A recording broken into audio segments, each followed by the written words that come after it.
Sanguinius's voice shot up, full of disbelief and outrage. Axis! Are you insane? Lorgar? He's a traitor, a blasphemer. He's one of the men who opened the Imperium to the Chaos Gods, who turned brothers against one another and ruined countless lives. You want that traitor, who betrayed his father, betrayed humanity, betrayed every sacred oath, to write the foundation of faith for billions of Imperial citizens? That is the greatest blasphemy against the Emperor. Magnus's face went stone hard beside him, clearly sharing the horror. Axis, this is lunacy. Lorgar's betrayals are legion. His mind is given to the ruinous powers. You would have him touch the core of the Imperium's future doctrine? That's like pouring poison into a spring. He'll slip twisted chaos into our scriptures. The result won't be a religion that honors the Father, but a deformity that becomes a seedbed for demons. Axis raised a hand to quiet them both. He looked unusually calm, a faint, knowing smile at his lips. Will you two please calm down? I didn't say I was going to release him. I said I want him to write the scriptures. Those texts will be reviewed, edited by us. What's the worry? And the Pope of this new state religion won't be him. It will be you, Sanguinius. Sanguinius stared. Axis continued. You are the Archangel. After the Ascension ritual, your wings turned golden. You're the living icon, the closest thing the Imperium will have to a saint.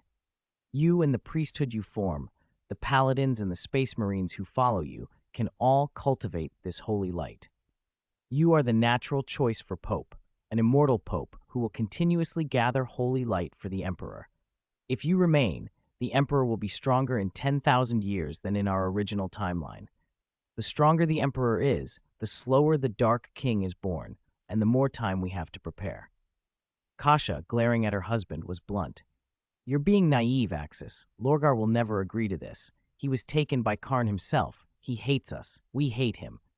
Trust me, he'll write it, Axis replied. If he won't, we can use the Emperor's holy words he wrote once before.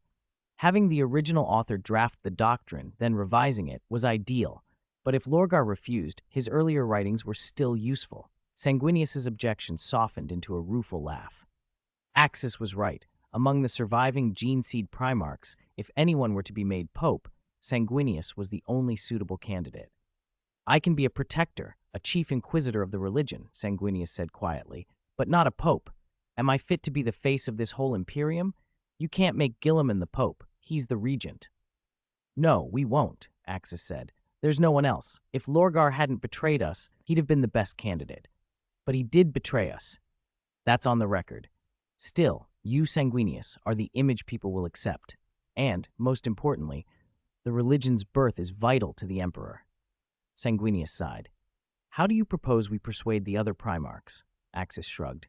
The three of us together, Magnus, you, can decide a great deal. The situation now is not the same as history. Guilliman does not have unilateral dominance. For certain missions, he will cooperate with us, but he is needed to administer the Imperium. Governance, logistics, industry. He does that well. He doesn't need to be its spiritual head. Sanguinius relented. I think Lorgar's old writings might do, but I'll trust you this once, Axis. You and Magnus bear a heavy burden. That's settled. You should go back. Tell your legion the red thirst is lifted, that what was curse has become blessing. The Blood Angels, that battle transformation, and the holy light will be their gifts.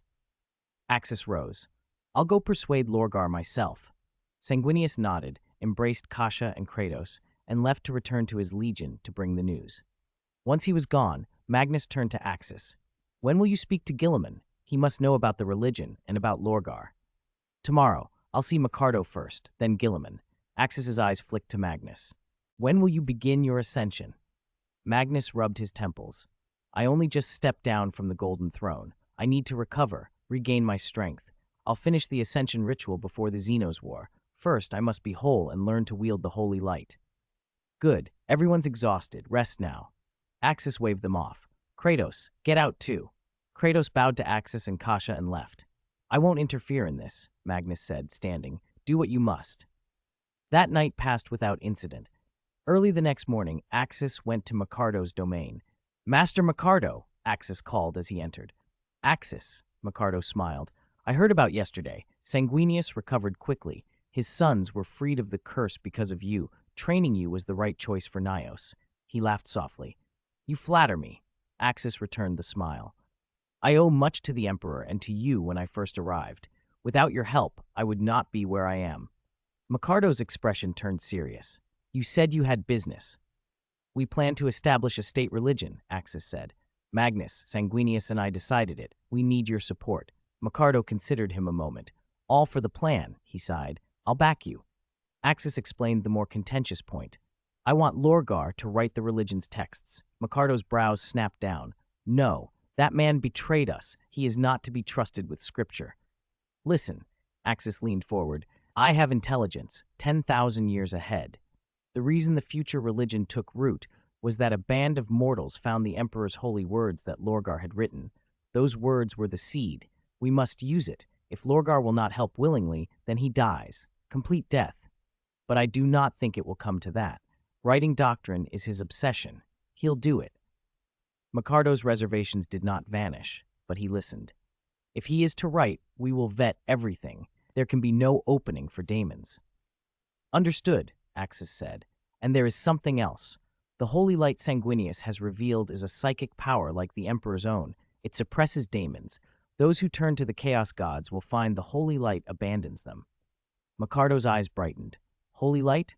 If that is true, then it changes things. There is a secret I was given by the Emperor long ago. He leaned in, voice low and eager. Before the Emperor took his place upon the golden throne, he ordered me to form a special force. A chapter of Space Marines using a new gene seed he prescribed. They were to be trained to the highest degree, each a powerful psyker, an instrument utterly dedicated to the destruction of daemons. He named them the Grey Knights. I was to build them in secret. Axis's mind raced. The Grey Knights existed only as a plan here. If those warriors could use this holy light, Micardo continued, they would be unstoppable against the warp. That can be taught, Axis said. Holy light is a discipline. Tell me, whose gene seed will the Grey Knights use? Micardo's face grew grave. The Emperor hinted that his own gene seed would serve as the blueprint. 302. You build Grey Knights, I build Paladins. Heh, kid, do you really think their gene seed is related to you? Micardo chuckled. Listen, when it comes to resistance to the warp, my gene seed is the most stable and reliable. Besides, the Emperor once told me in private that he wanted a small chapter bred specifically to fight warp spawn. Axis nodded. If Micardo had used Axis's gene seed, it was almost certain the new warriors would all be Golden Knights. That much is true, Micardo continued, but it's not as simple as you think. Your gene seed was extracted while you were in your Super Saiyan form. In the process, it lost the Great Ape transformation and much of its key affinity. It's barely usable by ordinary mortals and offers little room for modification. The Emperor and I did consider your seed first, but it would only produce variants of your Golden Legion, excellent warriors, but not what the Grey Knights must be. The Grey Knights need overwhelming psychic potency, Micardo went on. Every recruit must reach librarian standards of psychic capability. So the Emperor and I took another route. We used Magnus's almost perfect gene seed as a template, then grafted in strands of the Emperor's own bloodline to create a new, wholly loyal gene seed. Our original plan was to recruit loyalists from among the traitor legions, men who could carry this new loyalty forward. And after extreme counter-psyker and anti-demonic conditioning, arm them with Aegis-pattern Terminator suits and bindments woven from null maiden bone and powerful psyker blood. The result would be a handful of warriors whose psyches are as hard as adamantium, whose wills are fortresses against chaos. They would be the Imperium's last line, a blade forged to hunt daemons. Micardo explained the Emperor's design for the Grey Knights in blunt detail. Their gene seed will be the purest, free of defects that might lead to psychic instability or mutation. It's focused on absolute resistance to warp corruption and maximum psychic affinity. Candidates will be drawn from millions, then strengthened and modified by the Emperor's template. Their souls must be able to withstand the whispers of chaos. And because they are meant to be the Emperor's direct sword, this project must be secret, hidden behind curtains until it's fully combat effective and finished its training. The level of secrecy was extreme. If Axis had never asked, Micardo would have waited until the unit existed before revealing it. There was another, deeper reason Micardo did not want to use Axis's gene seed. The Grey Knights were not to serve any Primarch as a gene father. They were to be the Imperium's instrument, and Micardo intended to let them believe the Emperor himself was their gene sire. If Axis's blood were used, any golden transformation among them would immediately reveal their lineage. That risked tying them to a Primarch's faction and undermining their isolation from factional loyalties. So they used Magnus's seed as the scaffold and added the Emperor's genes to manufacture a new, unique template. Using Magnus's gene seed, augmented by the Emperor, can indeed counter demons, Axis said. But I suggest we still include some of my gene seed offspring to cooperate with Magnus's. They can use the golden transformation and holy light power. Magnus's lines handle long-range psychic work. Mine excel in close combat. After Magnus's eventual apotheosis, these Grey Knights would learn spells, and with my bloodline's Super Saiyan boost combined with holy light, they would be terrifying in melee. Blood Angels-level transformations plus holy light would be unstoppable. Micardo's expression hardened. I'm sorry, Axis, but the Emperor and I have already decided. We will not use your gene seed for the Grey Knights. He shook his head firmly. If we could have used it and kept the project pure, we would have. But the Grey Knights will all wear Aegis-patterned Terminator armor and will need enchantments of Null Maiden Bone and potent Psyker blood to face true warp entities. Their numbers will remain small, no more than 1,000. They cannot be beholden to any Primarch. They must be the Imperium's alone. They must believe the Emperor is their gene father. Why? Axis asked. My gene seed might not enhance psychic power on its own, but it's adaptable. The last spirit tree fruit I brought back grew on a chaos-infested world. I purified the ambient chaos into raw psychic energy and produced a unique fruit. If regular space marines consume it, they can awaken psychic power. Axis had already tested the fruit on his way to Terra. The fruit could bestow psychic ability on Golden Legion veterans, but Grey Knights raised that way would just be an augmented Golden Legion, still not the distinct, imperially separate order Micardo envisioned. That fruit can be used to strengthen Grey Knights. You may provide some of it, Micardo conceded after a moment, but I cannot allow your gene to flow into their template. Do you see why? This order must belong to the Emperor and no Primarch. Your golden transformation would be an identifying mark. Axis had not expected that to be the reason. He opened his mouth and then closed it. Of course, his current power within the Imperium was considerable, greater than even Regent Guilliman in some respects. If he also controlled the Grey Knights, it would undermine the Emperor's intention for the Order's independence. The Emperor and Micardo had thought things through. Axis had only wanted to increase their effectiveness, not to claim them. He had overlooked that a golden transformation would serve as an identity marker. So that's it, Axis said quietly. I was thoughtless. The golden transformation is an unmistakable mark. Once a warrior capable of it appears among the Grey Knights, everyone will immediately know whose blood runs through them. That would break the whole point of making them the Emperor's direct sword, cut loose from Primarch factional ties. Good that you understand, Axis. Micardo's tone softened, like an elder comforting a promising but headstrong pupil. The Imperium needs the Grey Knights to be absolutely independent and pure. Their loyalty must be to the Emperor alone. Any feature that could cause factional attachment must be excluded. I understand, Teacher Micardo, Axis replied. Then he brightened with an idea. You said the Grey Knights must remain hidden, not parade in public. That doesn't stop me from creating a public force to fight daemons. Let me form an open order of Golden Knights, armored in golden light, empowered by holy light, and fortified by those spirit tree fruits that awaken psychic power. They would be the visible, public answer to demonic threats and loyal servants of the ecclesiarchy.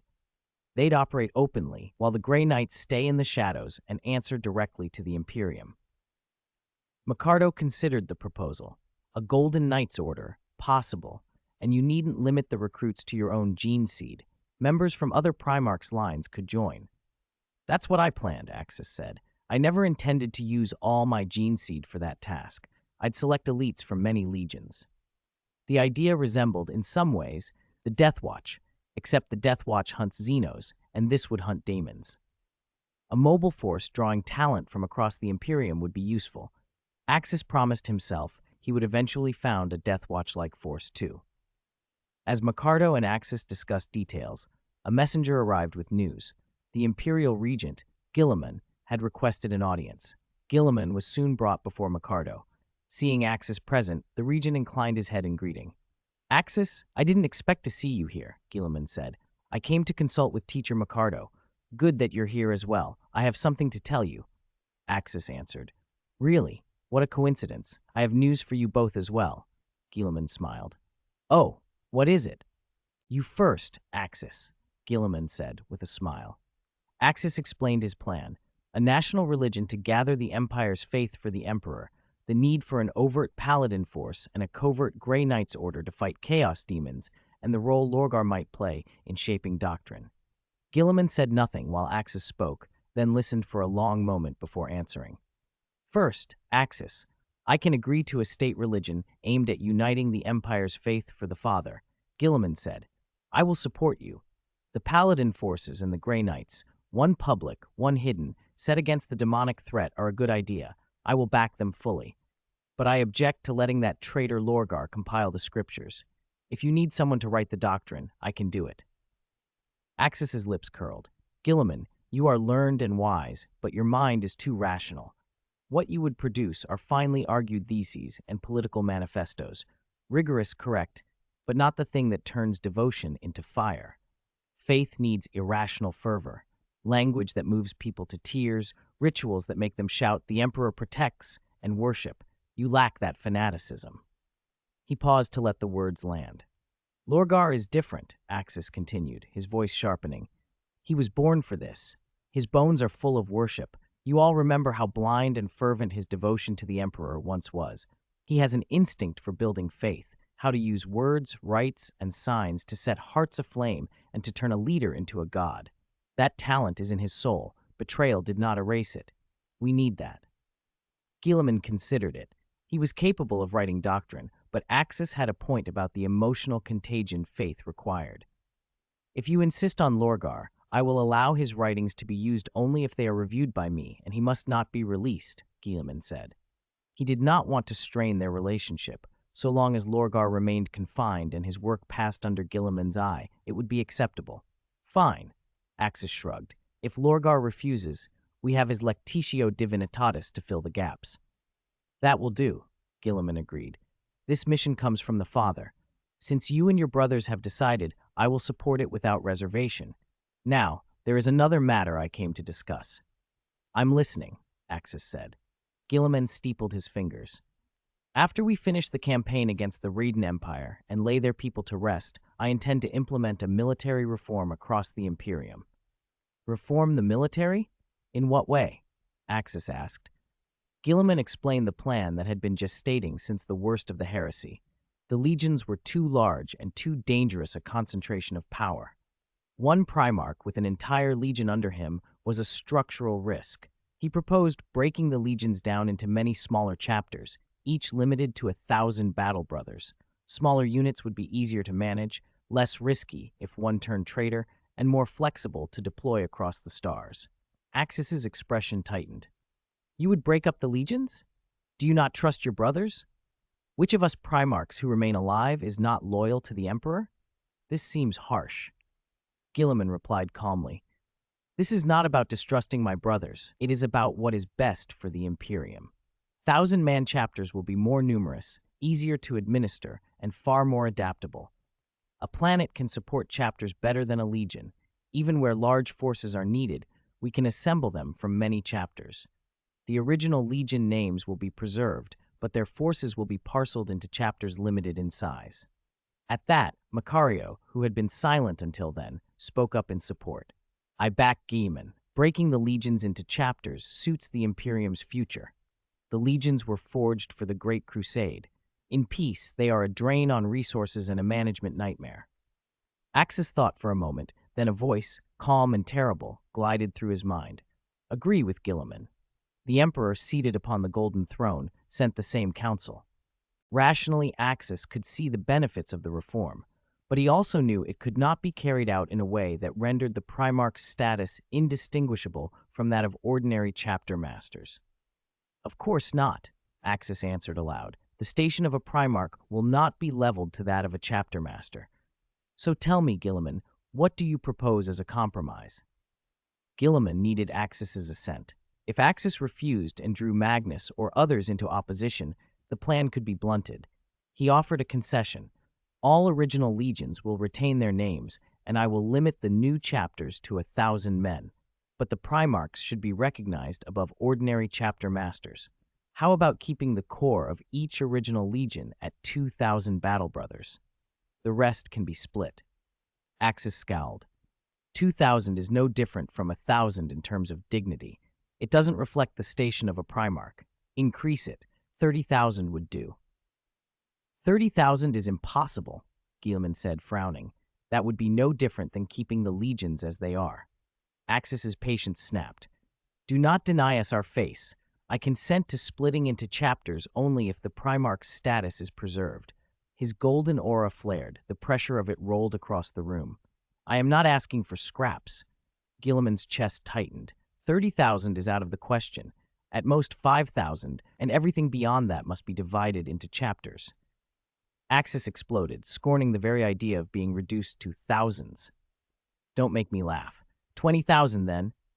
Guilliman sighed, weary and resolute. I understand the difficulty, Axis. That is why I offered to preserve some of the old names and privileges. But this reform is for the good of the Imperium. If you insist on so many, it defeats the purpose. 10,000 is the absolute maximum I can concede. 10,000? Axis repeated. Fine, but if you reject this, I will resign my office as regent. Let another take it. Guilliman stared but did not waver. 10,000 then.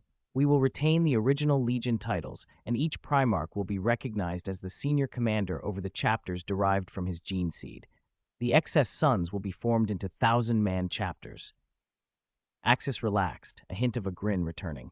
That I can accept. So it is settled. The original legions will be maintained at 10,000 men, and all surplus will be organized into 1,000-man chapters. They had reached an agreement, one born of necessity and compromise. The Imperium would be reshaped, a system of many small, nimble chapters under the symbolic and practical authority of their Primarchs, the old names preserved, and the risk of any single force becoming too great finally curtailed. 304. Show a operation. Emperor Speaker. Luogia. A scale of 10,000. I think all the brothers can accept that, Guilliman said at last slowly. The number preserved the strengths of the other legions while still showing respect for the Primarchs. Of course, if the other brothers agree, we need to settle another point, Guilliman. A chapter of 1,000 is for combat troops only. You can't count logistics or the new recruit companies, can you? Axis cut in. In truth, while chapters are nominally 1,000 strong, only 600 or 700 are true frontline combatants once you factor in recruits and support detachments. Guilliman fell silent. The new recruit company counts 200. They're not part of the official establishment. The chapter is still 1,000, and they're all combat troops, Axis continued. If the Emperor hadn't already signaled his approval to Axis, he would have asked for even more. Fine, understood. Any other demands? Say them now, Guilliman said. He had bent over backwards to make this disarmament agreement work. Also, my legion, the Golden Legion, must be allowed to remain at 100,000. My legion already has an extra 30,000, and with recruits coming from Nuceria, that will split into 50 chapters, Axis said. The 10,000 rule applied to other Primarch legions, not his own. He needed an order of magnitude more. Because of the Great Heresy, Nuceria was accelerating recruitment. By the time Axis returned, it might have produced 20 to 30,000 new Astartes. Those fresh recruits, plus the extra 30,000, would be enough to form 50 chapters. Axis, you rogue, why do you get favored treatment? Guilliman snapped. Axis wanted to dismantle others' legions, but keep his whole. Maintaining a 100,000-strong force was effectively an Astartes legion. Because I bear a special mission, Guilliman, if you must know, I can tell you what it is, Axis replied coldly.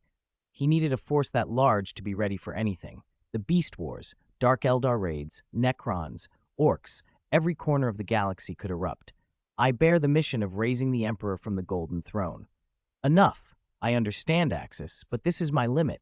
100,000 for your legion, yes, but the Ultramarines must also be allowed to remain at 100,000, Guilliman roared. Fine. The Golden Legion could keep its numbers. He could accept Axis's princely privileges. But as regent, Guilliman could not leave Axis without a balancing force. If Axis kept 100,000 and all those splinter chapters, he would match it. The legions under Guilliman's command already numbered 400,000. Split into chapters, there would still be 300 chapters, and those chapters could seed further subchapters in time. I don't care. If it pleases you, fine. If any other brothers oppose, they can also keep that number. Axis said, a rare smile playing on his face as he looked at Guilliman. You. Guilliman could only grit his teeth. Axis's cheeky expression forced Guilliman to reassess the Golden Legion's Primarch. He had thought Axis a pure warrior. Now he saw a cunning strategist in him as well. All right, you two, stop your bickering, Chancellor Micardo intervened at last. All other legions except the Ultramarines and the Golden Legion, including Kratos' Sons of Axis Legion, may be reduced to 10,000. He had had enough of the Regent and the Prince of the Empire behaving like squabbling ruffians. Guilliman snorted and turned to leave. There was war to prepare for. Axis, you must understand that if a legion's numbers are too great, it's not very practical for the Empire. Chapters are more flexible and easier to manage, Micardo added. As an immortal, he in some ways represented mortal interests. The High Lords of Terra and the Empire's administrators were mortals, and many Astartes already considered themselves above them. A normal Astartes could live for 700 or 800 years. Mortals barely reached 70 or 80.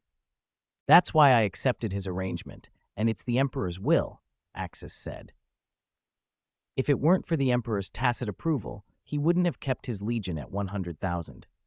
In truth, 100,000 versus 10,000 made little practical difference to him.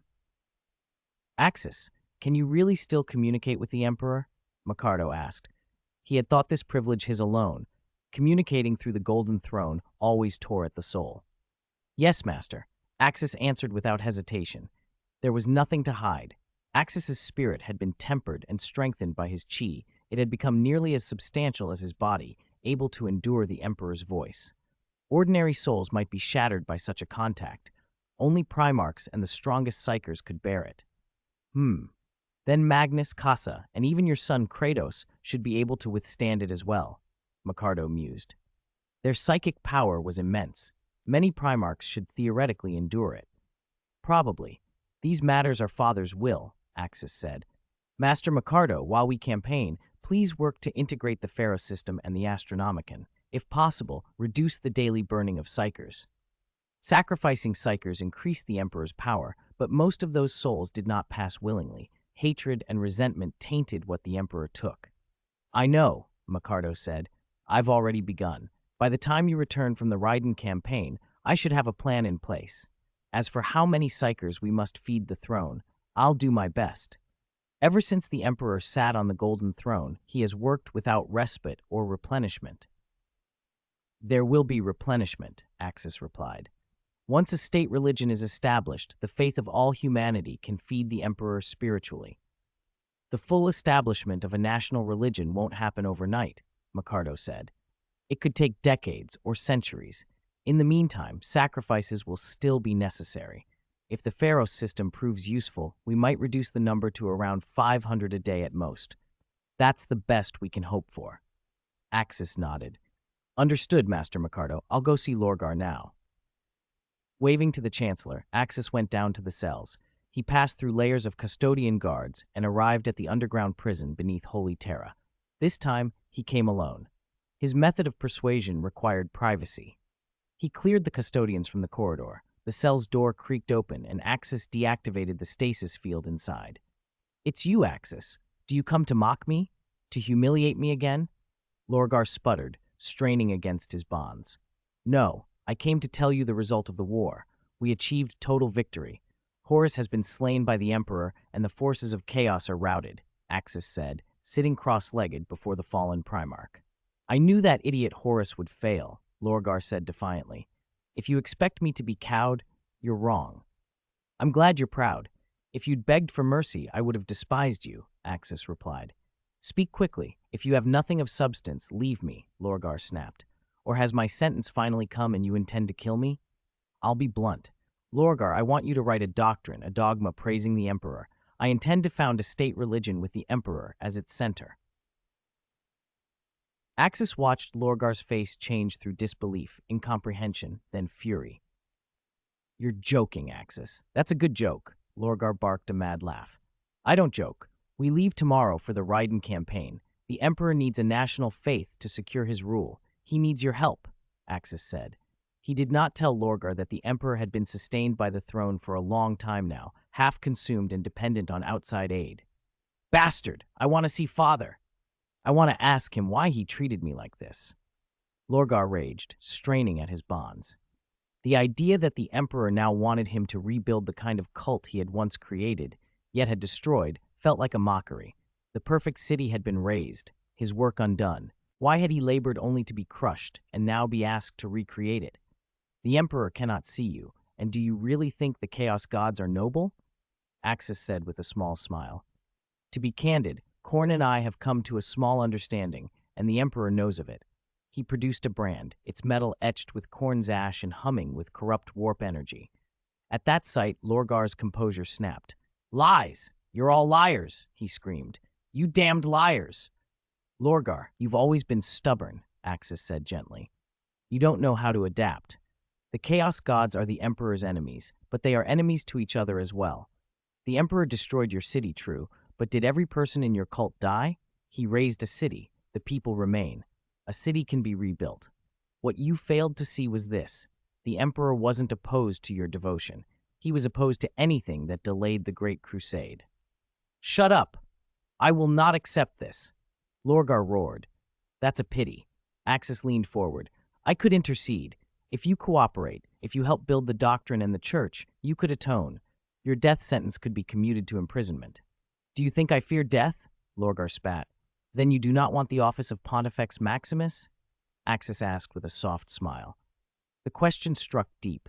Lorgar's chest heaved. The promise and the insult were one and the same. False reputation? This is the false reputation I'm fighting for. The words slashed like poisoned ice into Lorgar's already shattered heart. The title Pope struck him like a thunderclap, tearing through the darkness and detonating in the ruins of his dead soul. That position he had once dreamed of, what he had sacrificed everything for, what he had only briefly touched in the fall, was suddenly held up like a mockery. The pinnacle of faith, the highest representative of God on earth. He had wanted to found a religion for his father, to place all humanity's loyalty at his feet. That had been his life's purpose. Pope? Lorgar's voice rasped like sandpaper as he spoke, disbelief making it tremble. In his hollow eyes of flame, ambition and desire flickered up from the ashes and was immediately doused by pain and bitter irony. You're toying with me, aren't you? Letting me, this traitor, this fool scorned by his father and played by chaos, become the Pope of the national religion? Ha! Axis, you get more venomous every day. If you have the guts, then kill me. He laughed then, a ragged, manic sound that echoed through the cold cell, a sound full of desperate mockery. Dirt-streaked tears ran down his distorted face. Perfect city, my perfect city. I built that city for my father, and his fleet turned it to ash. My faith, my piety, what I received in return was cold destruction. And now you say he needs it? He needs what he personally destroyed? And it wasn't because he hated my religion. No, it was because I delayed the Great Crusade. And you want me, whose faith he crushed, to lead that religion? Axis, that's cruelty worse than death. I'm broken. Axis watched him with clinical coldness, as if enjoying the spectacle of tragedy. Only when Lorgar's manic laughter dwindled into pained sobs did he speak, his voice chill as ice, but with a strangely seductive whisper. Cruel? No, Lorgar. This is the only path left to you, a last chance at salvation, a way for your talents to be put to use. Axis leaned forward, his eyes like knives. Think of it, Lorgar Aurelian. All your life you pursued making your father into a god, creating a glorious nation of religion centered on him. You failed, completely, ignominiously. Yet ironically, your ideal, your religion, is what the Imperium needs now. The Imperium of man. Your father needs it to hold his rule together. Lorgar's gaze wavered. The argument snagged at something inside him. Axis's voice threaded through the cell like poison. Do you think the Chaos Gods didn't lie to you? No, the Emperor never lied. He destroyed your perfect city. Yes, but the Chaos Gods were using you. Think why you were brought into my territory. They told you I wouldn't be there, but I was waiting. Khorne even made a small deal with me. Who do you think fed me information on you? You blame the Emperor, but have you considered that the Chaos Gods have treated you even worse? In the Emperor's eyes, you are useful. In the eyes of the ruinous powers, you are an expendable pawn. They would discard you when convenient. They sent you to me to be killed. You couldn't even defeat my gene-seed offspring, let alone me. You think Chaos wouldn't know that? You think Horus wouldn't know? Khorne, he slanders me. Horus, you're slandering him. Axis, you mean they have always lied to me? Chaos has always lied? They never treated me as a person. Lorgar's voice rose, raw and desperate. Had Axis not produced evidence of collusion with Khorne, Lorgar might have held on to doubt, but Axis had produced that proof. Deep down, Lorgar felt Horus had sent him to his death, even though he had once volunteered himself and had later forgotten that fact. Axis kept pressing. The facts are before you. You refuse to see them. The spark you lit was snuffed by your father, but that flame must be rekindled, and it must be rekindled by you. Use your pen, your zeal, your profound understanding of the Emperor's divinity. Write the true book of Lorgar. Build a system of faith that will ignite billions of souls. Let your talents serve the god you once believed in, rather than those demons who use you like a toy. Axis let the irony and temptation settle into Lorgar's wounded heart. You can really set me free. Let me go out and act as Pope? Lorgar asked, voice tight with pleading. Axis smiled without warmth. Pope is only a title. If you want it, I can give it to you, but not now. He felt, for a ridiculous moment, as if Tzeentch himself stood beside him with approval. Lorgar's shoulders sagged. You mean I can't be released yet? Of course not, Axis said with a shrug. You must atone for what you've done. The other Geneseed Primarchs must be shown that you have changed. He added, almost dismissively, that release also depended on Huang Laohan's will. Lorgar, Axis said, voice hardening, do you choose to await annihilation in eternal stasis, sinking into darkness with your failure and everlasting infamy? Or do you pick up the pen and, with your defiled but unrivaled talent, write about the sacredness of the Emperor, the only thing you still have access to? Become the founder of the national religion. Even if your name is erased from history, even if Sanguinius gets the glory, your words and the system you build will endure in the Imperium forever. This is your last chance at salvation. Silence fell like a stone. Lorgar's gaunt body shook. His eyes burned with a madness that mixed ecstasy, despair, humiliation, longing, pain, and a warped sense of mission. Pope, founder, salvation, he murmured, each word like a hot brand. Axis's proposal was outrageous and irresistibly tempting. It braided together his life's work, his greatest failure, and the last traces of his love for the Emperor into a single cage called ultimate purpose.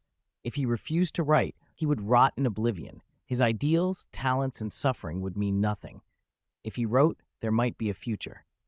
Axis offered no third way. Time stopped. Sweat and tears mixed on Lorgar's face and dripped onto the cold floor. Then, without warning, an incomparably sacred will descended into the cell.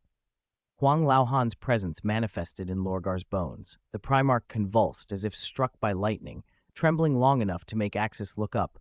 Huang Laohan had indeed arrived, their territory under that authority. From the depths of Lorgar's being came a raw, tearing sound full of pain and reluctance.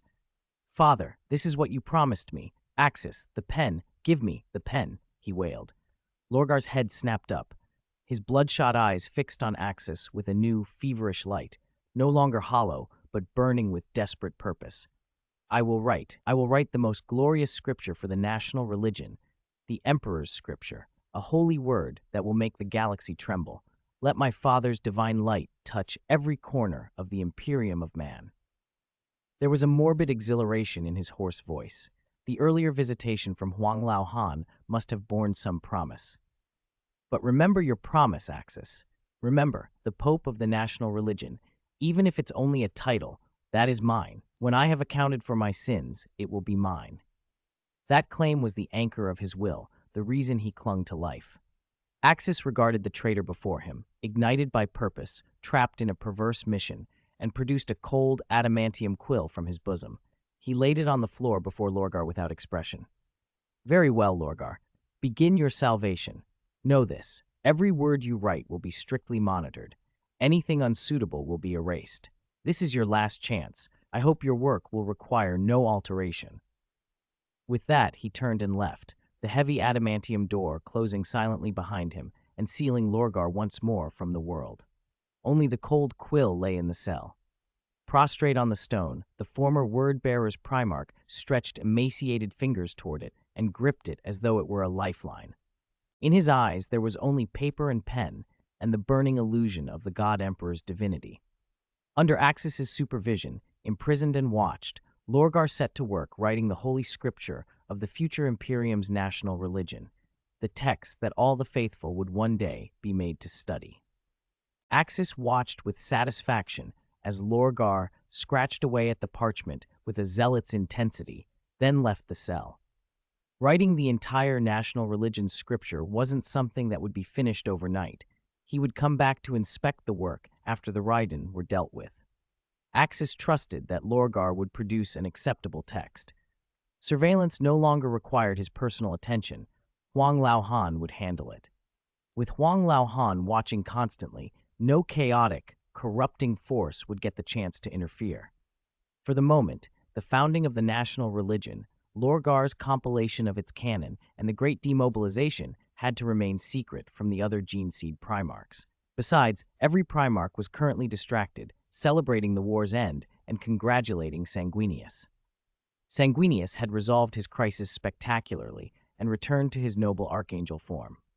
His body now radiated a golden holy light that astonished the other Primarchs. He had even implanted a seed of that holy light in all of them, freely sharing the power and promising that it was unlike warp power, an original safe force he had created himself. If needed, he offered to let members of their legions come to the Blood Angels to learn it. It was irresistible. The Primarchs raised their hands in immediate agreement. Holy light could attack, defend, and heal, an all-purpose power without the dangers of psychic corruption. In the 2 days since its revelation, the mid-tier Primarchs had already begun refining it. They learned to coat their bodies with holy light as an invisible armor, to channel it into melee and ranged weapons, and to bless allies with buffs, speed, strength, agility, courage, wisdom. Under their brilliant minds, the paladin-like arts advanced rapidly. Even Axis's father, Leman Russ, excitedly sought him out to learn holy light techniques. Axis did not hold back. He taught Russ everything he had gleaned about the power and offered imagined methods for skill use. Time passed, and soon it was time to march. The commanders chosen to lead the campaign were Axis and Guilliman, the only two Primarchs holding princely titles in the Empire. They were assisted by Leman Russ, Lionel Johnson, Magnus, and Sanguinius. Rogel Dorn remained to guard Holy Terra. Vulcan, Chagatai Khan, Korax, and Ferris Manus took the hunt to the Chaos Rebels, driving the traitors toward the Eye of Terror and establishing a fortress to seal them away. A brief oath-taking ceremony on Holy Terra, presided over by Guilliman, boosted the morale of the Imperial legions. When Axis's turn came, he climbed the dais, spoke a few plain words, and stepped down. Mobilization completed, the Space Marines boarded their ships. A fearsome Imperial superfleet set course for the Empire's western front toward the Raiden, doomed to extermination, despite being a century later than in the original timeline. Axis did not try to cheat by begging the Laughing God for webway access. They made a straight warp jump.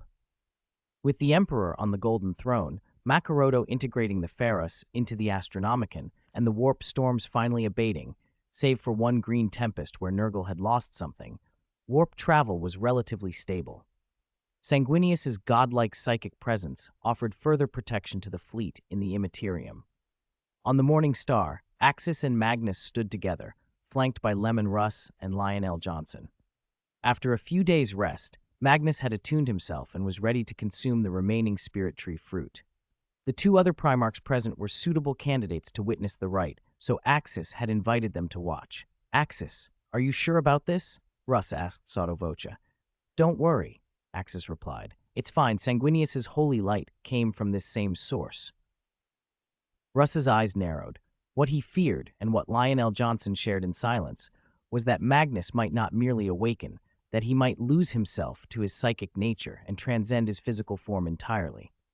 Axis smiled at the unspoken concern. Your souls were forged by the Emperor with fragments of humanity's divinities, he said. You're already new life forms. Taking in warp essence won't break you. Magnus had already begun. Years of sitting near the golden throne had honed his psychic and physical energies to a razor edge. He could swallow all 8 spirit tree fruits at once. He inhaled, lifted the fruit with sheer will, and pulled them into his mouth as if drawing in the sea. What followed was cataclysmic. If Sanguinius's ascension had been a holy storm, what Magnus unleashed was a psychic singularity tearing through both the material and the warp. The morning star itself seemed to become translucent. Hull plates groaned and shifted, instruments sparked, and the bridge lights flickered and died.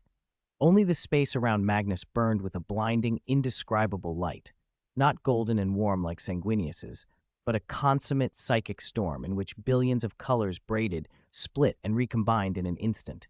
Crimson, deep violet, silver blue, emerald, platinum, the pale glow of distant stars. Every scrap of energy from the spirit tree fruit was absorbed, analyzed, and reconstituted by Magnus's vast oceanic soul. A voice, no, a chorus, thundered in every mind present. I am, the king of all knowledge, the lord of truth. The storm collapsed inward as if all rivers had found their single channel. The frenzied psychic torrents, the dancing runes, the fractured light, all poured into the newly reshaped vessel of Magnus. When the light dimmed, a transformed Magnus hovered in midair. Taller, almost 4 meters of inhumanly proportioned body, he exuded a strange, perfect coordination. Threads of silver-blue energy traced intricate pathways across his skin like living circuitry. A third eye had opened on his forehead, a kaleidoscopic pupil shifting through constellations, runes, and shards of insight. He had not sprouted wings. Instead, behind him, a shifting star chart unfurled, a hazy, rotating domain of constellations in motion, populated by countless minute runes of pure psychic light that winked in and out like distant suns. A halo-like phenomenon hovered there, and the warp around him became uncharacteristically subdued. The raging tides calmed into gentle streams. In that boundless ocean, he was the helmsman, the singular intelligence that could steer truth itself. 307. Arcane. The possibility of establishing a magic network, touching the core interests of the evil gods. The light fell away, and a new Magnus hovered above the bridge of the morning star. The Lord of Change, the Lord of Truth. Behind him, the swirling star chart domain burned with a deep, knowing radiance. A third eye on his forehead was like a window onto truth, discerning everything and reflecting the universe's mysteries. Silver-blue veins of energy traced beneath his violet skin, like living laws of the cosmos. Axis, Leman Russ, and Lionel Johnson all felt a different kind of majesty in him. Not tyrannical, not pious, but an absolute mastery over things. The warp around him had become docile, as if tamed. Magnus, how do you feel now? Axis asked first, eyes bright with anticipation. Magnus's transformation rivaled Sanguinius's. No wonder the 4 Chaos Gods coveted these Primarchs. Each was the seed of untapped, top-tier potential. Magnus descended slowly, with movements that seemed barely mortal. He did not answer immediately. He raised his right hand, palm up. Without chanting, without summoning a psychic storm, the space above his hand began to thin and ripple. Not a violent rending like a warp rift, a subtler, more fundamental change. A wisp of pure warp energy coalesced in his palm. Axis leaned forward. This was warp energy, but the corrupting, mind-rotting impurities were gone. The twisted colors were absent. It felt like the warp energy Axis had learned to purify with chi, and yet it was different from that, and different from Sanguinius's warm, holy gold. This light was a pure, cold blue, like the oldest cosmic background or the most crystalline ice. Stable, inward, radiating a rational, analytical brilliance, as if it were the laws of the universe made manifest and reconstructed. Lionel Johnson's gaze fixed on the blue wisp. He could feel its terrible power, but it was bound by absolute order and reason, without the warp's frenzy or taint. Leman Russ watched from the side. This energy is different from holy light, Russ said. Holy light doesn't come from the warp, but this It seems like the essence of warp power, refined. Magnus, tell us about this new energy you control, Axis urged. It seems a bit like sanguineous holy light, yet entirely different. Magnus's voice carried a faint pride. I call it arcane. It is not holy light. Holy light is rooted in faith and emotion. Arcane is warp energy purified and made safe by my power. I'll show you. He smiled and let a surge of arcane flow from his hand, thicker and brighter than before, reaching out toward a dense belt of asteroids beyond the bridge. First, a bolt of psychic lightning split the dark.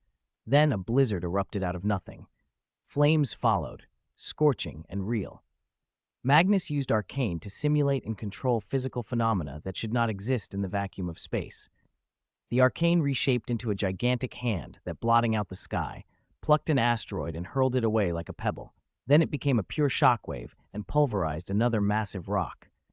I have purified and refined the chaotic energy of the warp, Magnus said as he withdrew the power, into a safe, controllable force. This is the power of purity, the flame of knowledge. Those with wisdom, unbending will, and the ability to discern the warp's essence can learn it. It doesn't answer prayer or fanaticism, it answers understanding and mastery. It will be my gift to the Empire, a weapon against chaos and Xenos. He turned to Axis. Sanguinius brought the holy light of healing and faith. I bring arcane, the light of discernment and control. It is psychic in origin, yes, but reborn, far safer. The power of chaos can be purified, refined, and remade into arcane. Axis felt the scope of what Magnus had done. It was a new path, a fusion of Magnus's divine psychic mastery and the warp-purifying qualities Axis knew through Chi. Holy light provided a model, but Magnus's learning and knowledge were the cornerstone.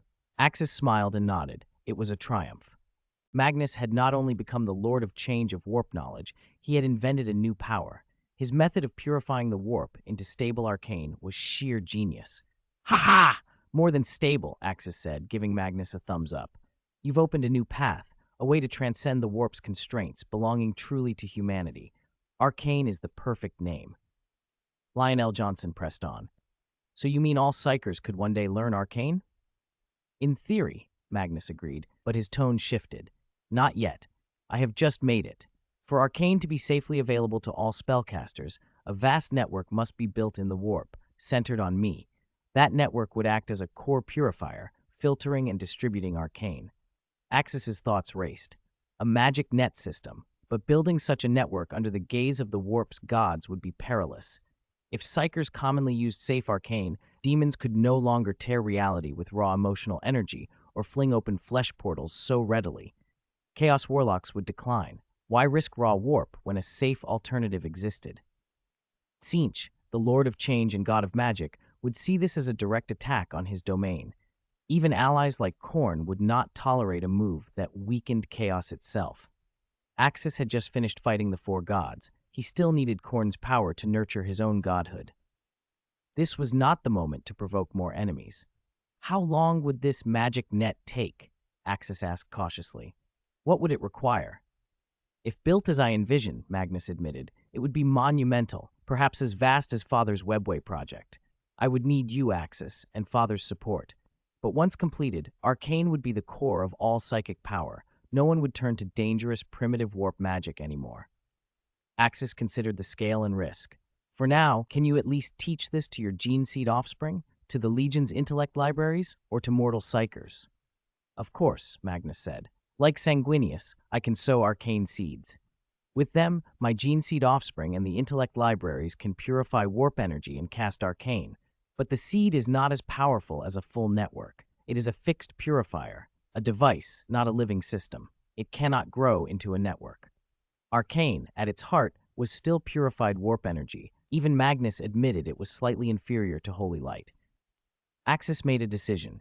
They lacked time and resources to build a webway-scale magic net, and starting the concept would draw immeasurable attention from the Chaos Gods. For now, the pragmatic choice was to seed the forces they trusted. Then we use the seeds, Axis said. Prioritize loyal space marines. I agree, Magnus said. For now, this energy should be given to the Imperium's forces. Axis asked about spell systems. I plan to base them on existing psychic foundations, elemental systems, wind, lightning, earth, flame, ice, energy control, and some unique spells. These have mature psychic models that can be converted and learned quickly. Magnus already had plans behind his calm face. Axis had expected the young Primarch might walk the warlock's path. Instead, he'd become a scholar of magic, a true mage, fitting for Prospero.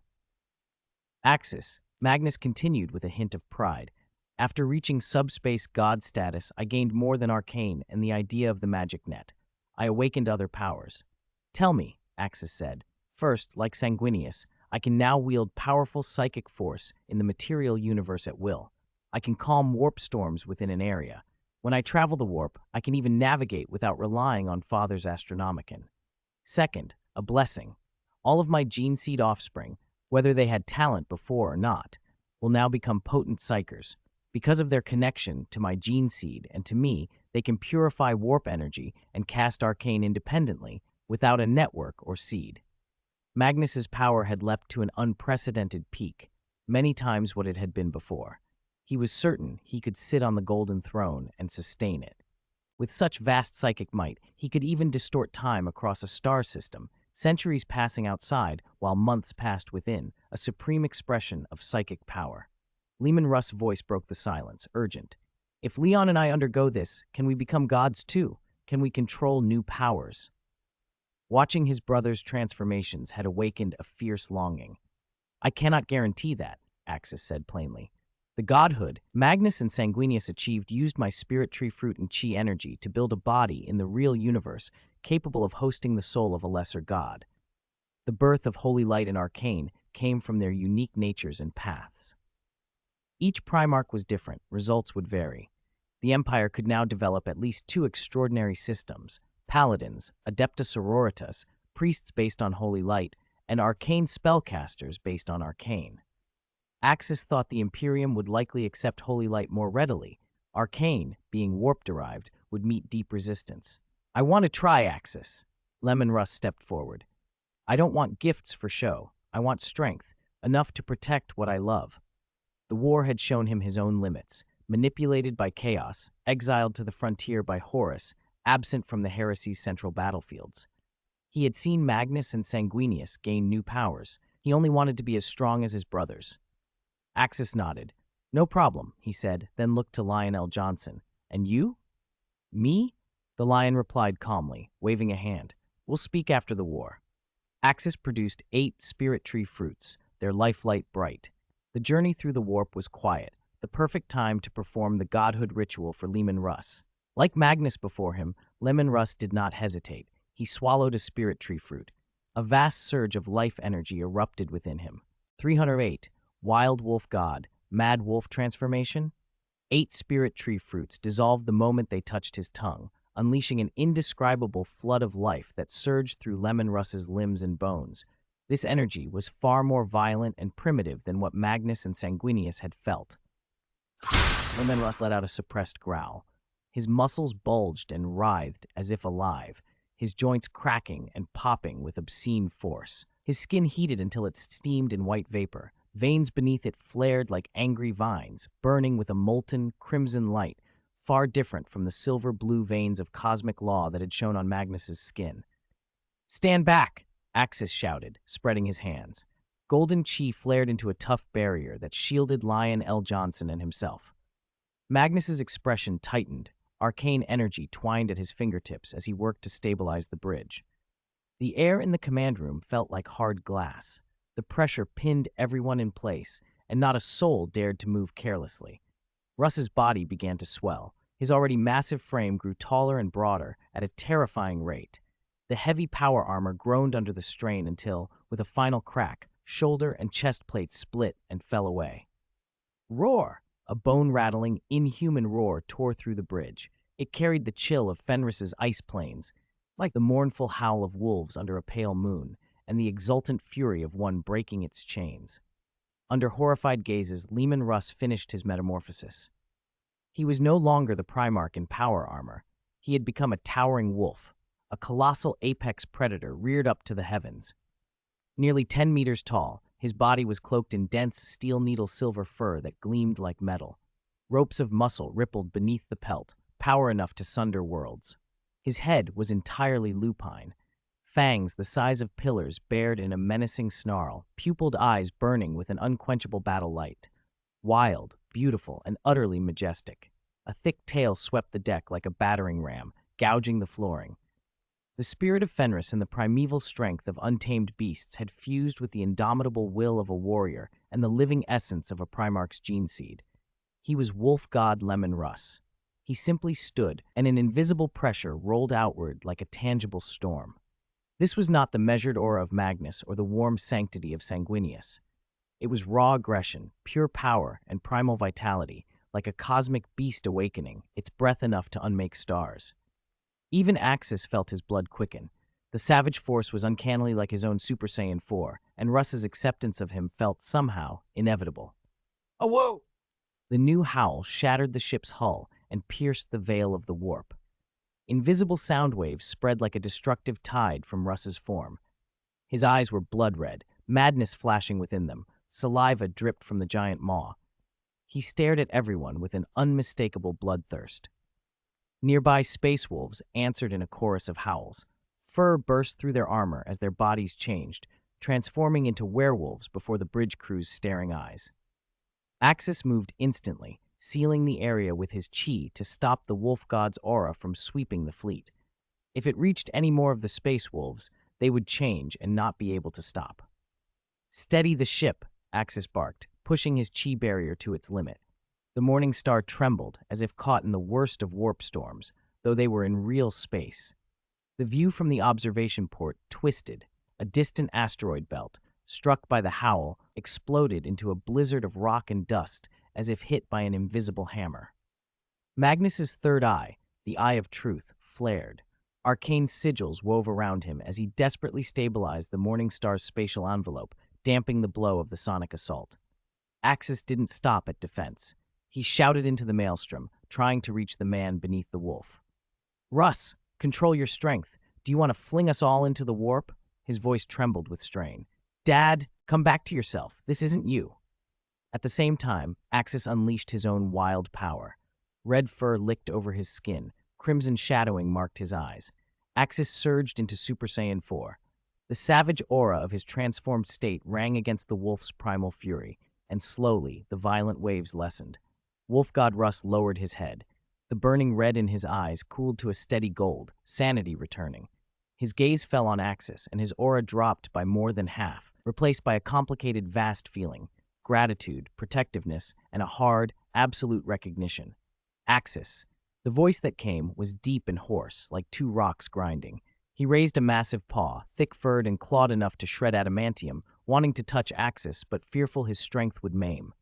"How do you feel, Dad?" Axis asked, dropping the chi seal. A real smile, tinged with relief, played on his face. "Your entrance was truly awe-inspiring," Russ rumbled. "I feel power, endless power," the wolf said, his words smoothing as he spoke.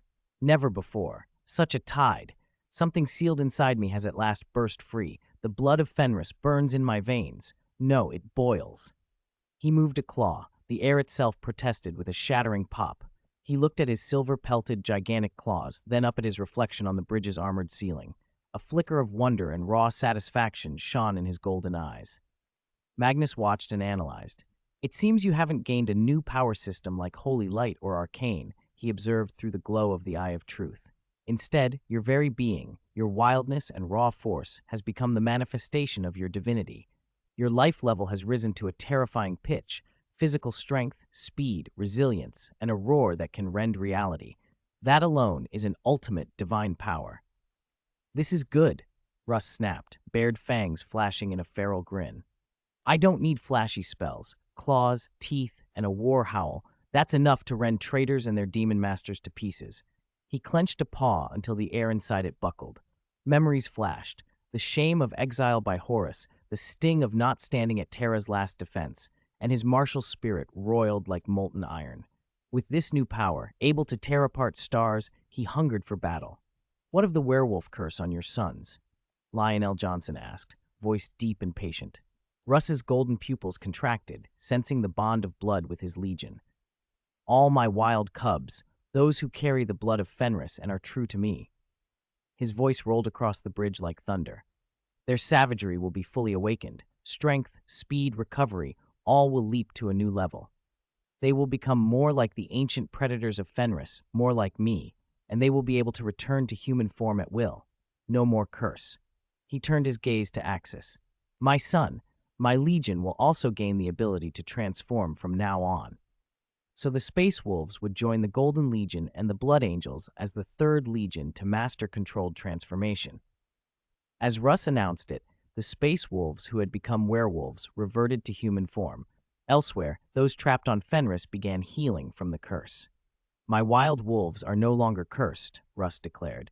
They will be my fiercest claws, my vanguard without fear. Their forms will be stable, their fury guided, a pure storm of destruction on the battlefield. Simple, direct, violent. Leman Russ's life force had been sublimated, his wild power had been wholly unleashed.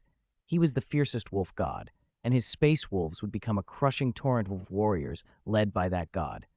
Axis looked from the ancient, primeval presence of the wolf god to Magnus, guardian of arcane truth. Holy light, arcane, wild divine power, three pillars of power now rearranged beneath his hands. The awakening of Leman Russ, wolf god Russ, had added the sharpest, most savage axe to the Imperium's arsenal. Leman Russ reared his massive wolf head and unleashed a howl that tore through the void. A whoa! Even on all fours, he was terrifyingly huge, roughly 5 meters tall at the shoulder, and with that bristling tail, his total length must have been well over 13 meters. Axis couldn't help but think of a druid, those legends who could take the shapes of owls, stags, bears, cheetahs, falcons, raptors, even Tyrannosaurus-sized beasts. In theory, a druid might become any animal he bound himself to. Compared to that variety, Russ's wild wolf form was almost simple. I suppose it made sense. You could hardly expect the Wolf King to become an ape or a cat. If Leman Russ were set down in Azeroth, he would at least pass for a wild demigod. A flash of white light, and the hulking wolf collapsed inward. The beast resolved back into a man, human again, standing where everyone could see him. Congratulations, Father, Axis said. You're effectively a lesser god of the warp now. You've got a physical body in the real universe that finally matches your soul. Ha ha! Leman Russ laughed, the sound still carrying some of that lupine vibration. This is thanks to you, Axis. I put my trust in you and Magnus, and this power is strong indeed. He nodded once, solidly. It had been the right gamble. His strength now was incomparable to before. Psychic power answered him like a limb, obedient and precise.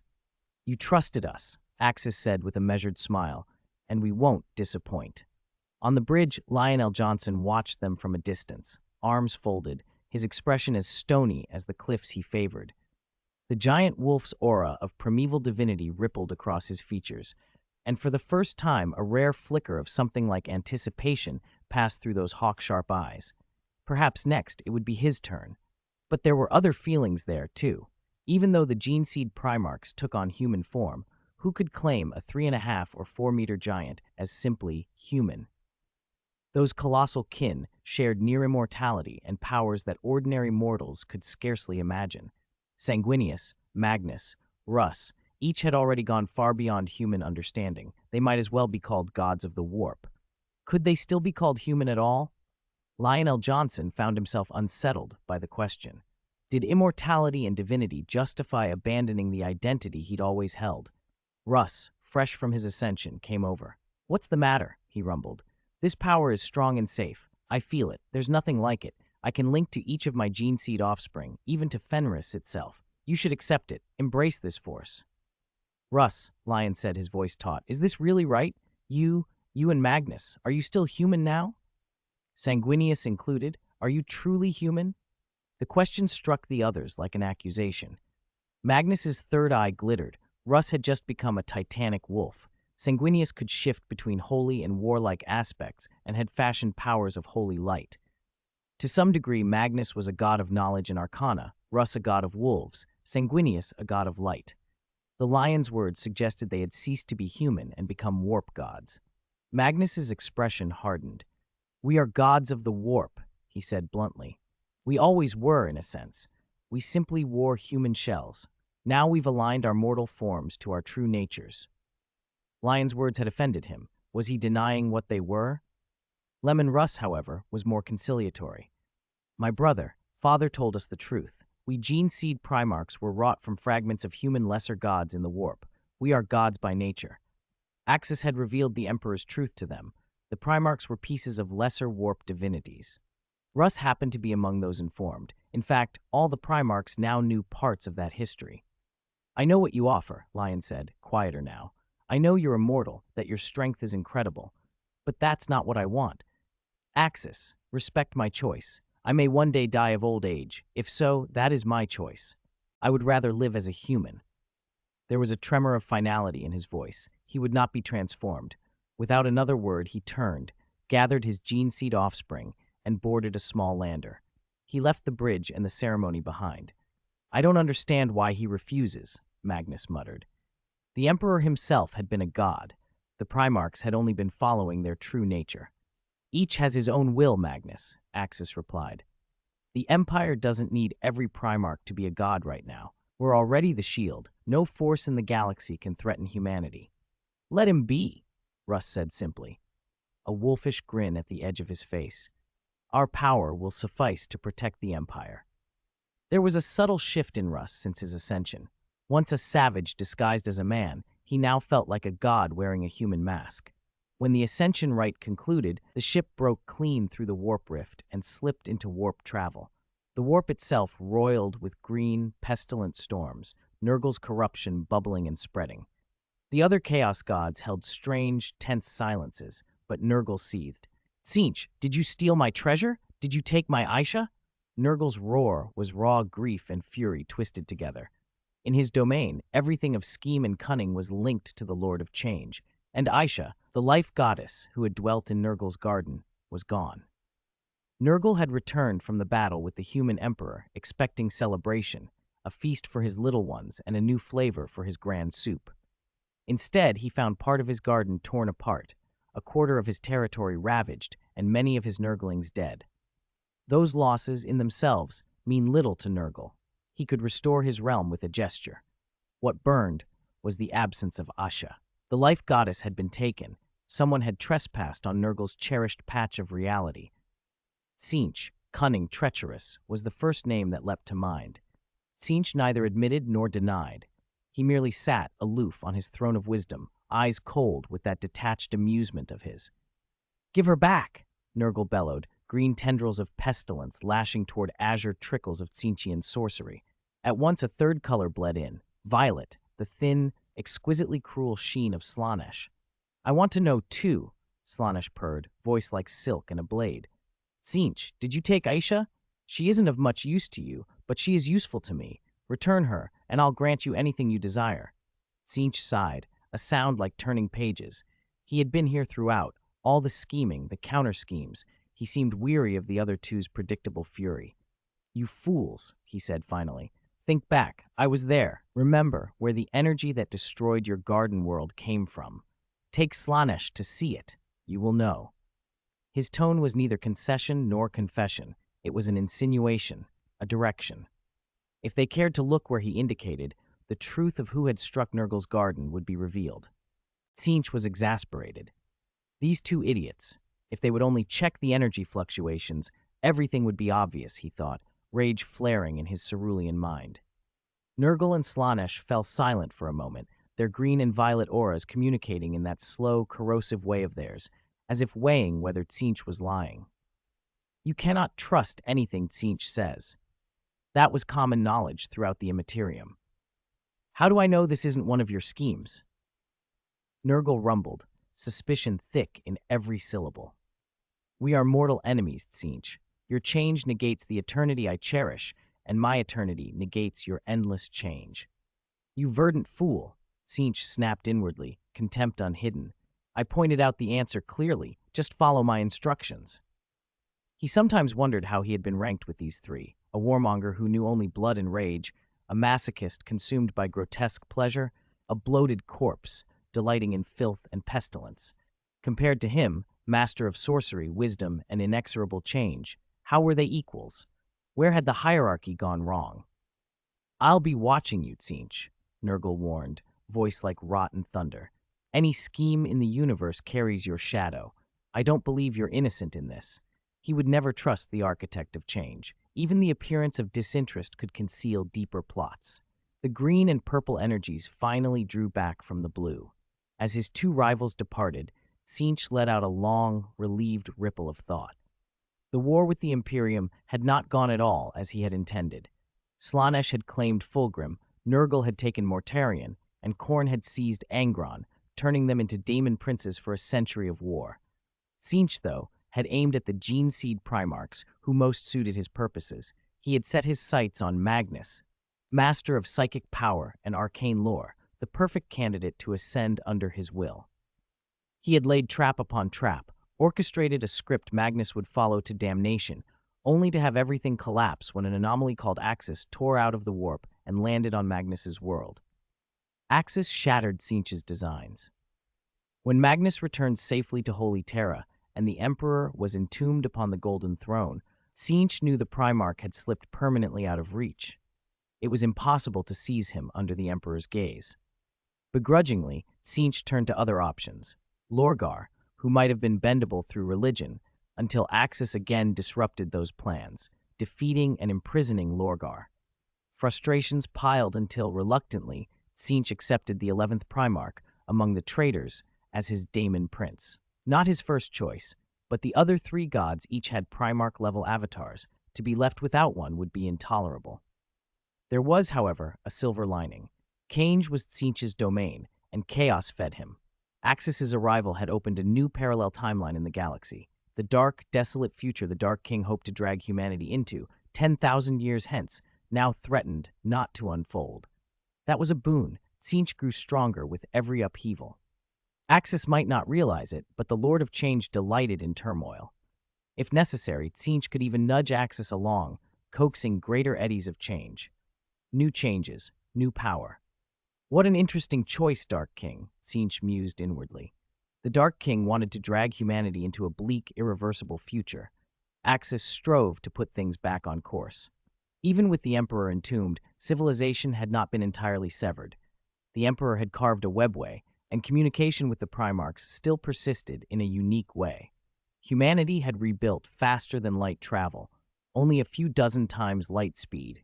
But when widely adopted, it allowed the construction of self-sufficient star sectors spanning tens or hundreds of light years. With the webway's help, extended warp travel became less essential. The future brightened. If the Dark King did nothing, the Imperium 10,000 years hence would not be the despairing feeding ground he craved. Perhaps a millennium, and humanity could recover, surpass the Golden Age, and deny the Dark King the harvest of despair he needed. The Dark King would not idly accept that, of course. He had once forced the Emperor onto the throne, and would again move history if necessary. For Tzeentch, though, it hardly mattered. Upheaval meant more power. He might even assist Axis indirectly, stirring the chaos pot to his advantage. Elsewhere, though Slaanesh and Nurgle were natural antagonists, they traveled together, briefly, to Nurgle's plague garden, where Slaanesh indulged the curiosity of scent and sensation, while Nurgle fumed. "Well, have you found anything?" Nurgle demanded. The whereabouts of the life goddess Aisha was all that mattered to him now. "Don't rush me," Slaanesh purred, amusement lacing his words. "The situation is odd." He sniffed the immaterial air with that Eldar sensitivity he'd usurped. "I detect the smell of a few rats. A clown. Remember, the Eldar gods were undone by me. Only a few survived. Aisha, whom you stole, Kayla Menshakaini, long shattered and scattered, and the laughing god, the clown, Chiao-Gauki, who hides in the webway and still moves free." Slaanesh, in a sense the youngest of the Eldar divinity-devouring godheads, was exquisitely attuned to the scent of his kind. Nurgle's rage flared. "That damned Eldar clown stole Aisha. He infiltrated my garden and took my Aisha." The fury of the Father of Plagues boiled like putrescent broth. His little Aisha, his carefully nurtured life force, had been taken. He had fed and shielded her, and now she was gone. "Yes," Slaanesh said smoothly. "That clown slipped in and spirited her away." His mind wandered unpleasantly to devouring both Aisha and the laughing god. To consume all that remained of Eldar divinity was a delicious prospect. Nurgle bristled. Could the clown alone do this? He may have infiltrated the garden, but to tear a quarter of my domain apart, no single trickster could wield such power. That's why I suspected Tzeentch. Slaanesh's tone shifted. a flash of curiosity sparking through his amusement. I finally understand why the Lord of Change wanted you here. I've tangled with Axis before. His power is peculiar. There is the residue of his chi here. There are traces. You may not recognize it, but I do. Since Axis arrived in this universe, everything the Chaos Gods knew had been overturned. Their sights on past and future had been muddled. For beings that lay across all times, the sudden rewrites were like having the foundation of existence slide under them. Slaanesh, whose perception could touch futures and pasts, was keenly aware. The changes Axis brings are too large, Nurgle said, voice thick with hatred and fear. How dare a mortal scheme against us? He's more arrogant than the Emperor of old. Axis introduced variables that opposed Nurgle's ideal of eternal stasis. Father Nurgle, perhaps more than any other, hated Axis. He wanted him dead. The theft of Aisha was an affront. It humiliated the Green God. He does make things interesting, Slaanesh purred, a hint of appreciation in his tone. The Chaos Gods were immortal, their existences smeared across time. Knowing the future meant a kind of unbearable boredom, and each god sought diversions. Slaanesh sought exquisite excess, Khorne craved blood and war, Tzeentch wove schemes, and Nurgle cherished rot and stillness. Axis was a giant stone tossed into their stagnant pool, invigorating to the first three, a blight to the last. No, this is not interesting, Nurgle bellowed. I will take my princess back. I will reclaim Aisha. Slaanesh was already turning away. I wish you luck, my fat green friend. There are countless new toys for me to enjoy in my palace. I will leave this mess to you. Nurgle seized at him. Wait, Slaanesh. We are not mortal enemies. In the future, I might even stand with you against Khorne. Help me now. Make that thief suffer. Make him pay the most terrible price. After I've recovered Aisha, the Eldar clown will be yours. Slaanesh's laughter was cold and thin. You know what I want, Nurgle. All Eldar divinities. You want Aisha alone. Our goals conflict. We won't be forming an alliance. He thought of the old grievance. If Nurgle had not interfered and wounded him once, how would Aisha have fallen into Nurgle's hands at all? No, Slaanesh would pursue his own feast. Their interests could not be reconciled. No compromise, no joint plan. Nurgle, who knew the instigator, was helpless before Axis. The Chaos Gods could not fully manifest in the material realm. The greatest daemons they sent were mere offerings against Axis's strange might. Numbers could not bridge that gulf. Nurgle's fury reached a new pitch. His plague garden shook. Plague daemons trembled in snot-choked corners, unused to their lord's wrath sounding so much like Khorne's own. Axis, you thief, heretic, return my Aisha. His roars filled the warp but could not touch the one who had taken her. At the apex of his impotent rage, a cold, terrible will pressed down beside him. It was dark, absolute despair given shape, and it spoke with a dominance that extinguished lesser presences. Perhaps we can join forces. Nurgle's rot-choked bulk went still. For the first time, the Green God felt something like horror. Is that you? He whispered. This is impossible. You shouldn't have an independent will. You're not born yet. Why would the Dark King appear now? 311. The conspiracy between the Black King and the Loving Father arrives at the front line. Our universe is not singular. How do you know I was never born? The voice was dark and cold. This universe is inherently a multiverse. No one ever said it was the only one. If you already know what happens 10,000 years from now, then my birth is inevitable. Impossible. You cannot be born. If you were born, the entire universe would vanish. You would burn everything to ash, Nurgle replied. The Dark King's will shifted, silent but heavy, its meaning pressed directly into Nurgle's core consciousness. Our universe is dangerous. Axis, that variable from beyond the domain, his very existence is the greatest paradox. He stirred the source of the river of fate. The downstream end became blurred with the upstream beginning. The Dark King laid out the root of the problem for Nurgle. The Chaos Gods can manifest across infinite timelines from the moment of their birth, so why couldn't a being on the same level, or higher, do the same? Fundamentally, it is a paradox. In the warp, and in the real universe as well, time is merely the dissipation of a form of energy. In a certain sense, time does not exist. What you call time is only the change or loss of energy. So you woke early? Nurgle's voice deepened, wary. As a Chaos God, he understood what the Dark King's appearance meant. That was exactly why the Emperor had to be bound to the Golden Throne. If the Emperor did not sit upon it, humanity would be on course for a prosperous future. If humanity headed toward that future, the Dark King would awaken early. It was like a table set for 8 with only 4 diners. Another person arriving would not only take from the other's share, but might overturn the table entirely. The 4 Chaos Gods, desperate to secure their feasts for the future and prevent anyone from flipping the table, had conspired to keep the Emperor on the throne. As long as humanity endured and the throne remained occupied, the Dark King would stay sleeping, and the Chaos Gods could feast in peace. They never intended to destroy the human race. Humanity, with its vast numbers and psychic energy, was their sustenance. I won't waste too many words. I have one question. Will you join me against Axis? The Dark King offered. You want to help me fight Axis? Nurgle asked. That's right. Axis's existence disrupts my plans. He will pose a mortal threat to me in time. How could I let him grow? The Dark King said. From the moment Axis and the Emperor first plotted to kill him, the Dark King had known their machinations.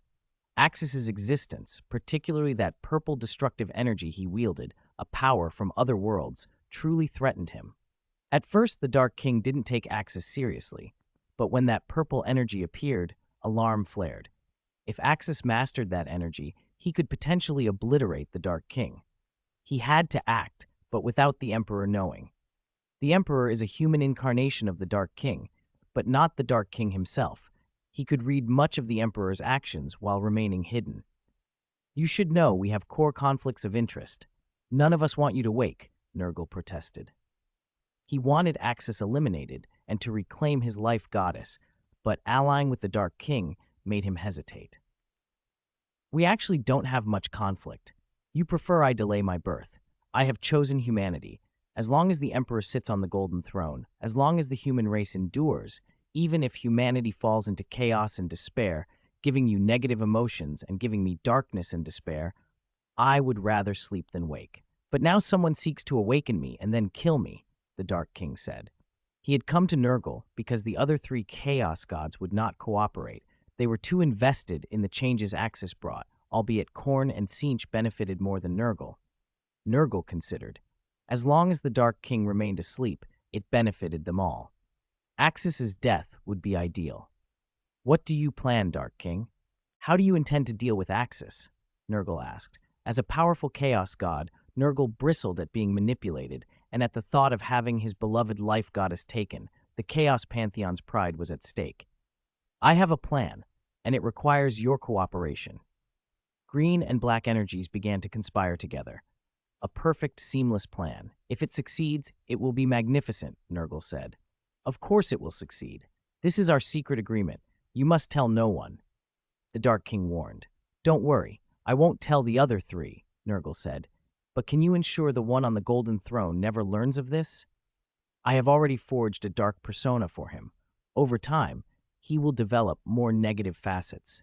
He will no longer be himself, the Dark King replied. Then may our plan succeed, Nurgle said, a look of cunning triumph crossing his features. Meanwhile, months later, Axis and Guilliman's force arrived at the Imperial Western Front. Under the command of Perturabo and Karl, 5 legions, the Dark Angels, Sons of Tomorrow, Space Wolves, Iron Warriors, and Thousand Suns, were locked in fierce battle with the Raiden. The arrival of Imperial reinforcements lifted the spirits of the embattled defenders. After so long a struggle, they finally welcomed aid. The 2 Primarchs commanding the field met Guilliman, Axis, Sanguinius, the Lion, Russ, Magnus, and the others on the bridge. "You've finally arrived, my brothers."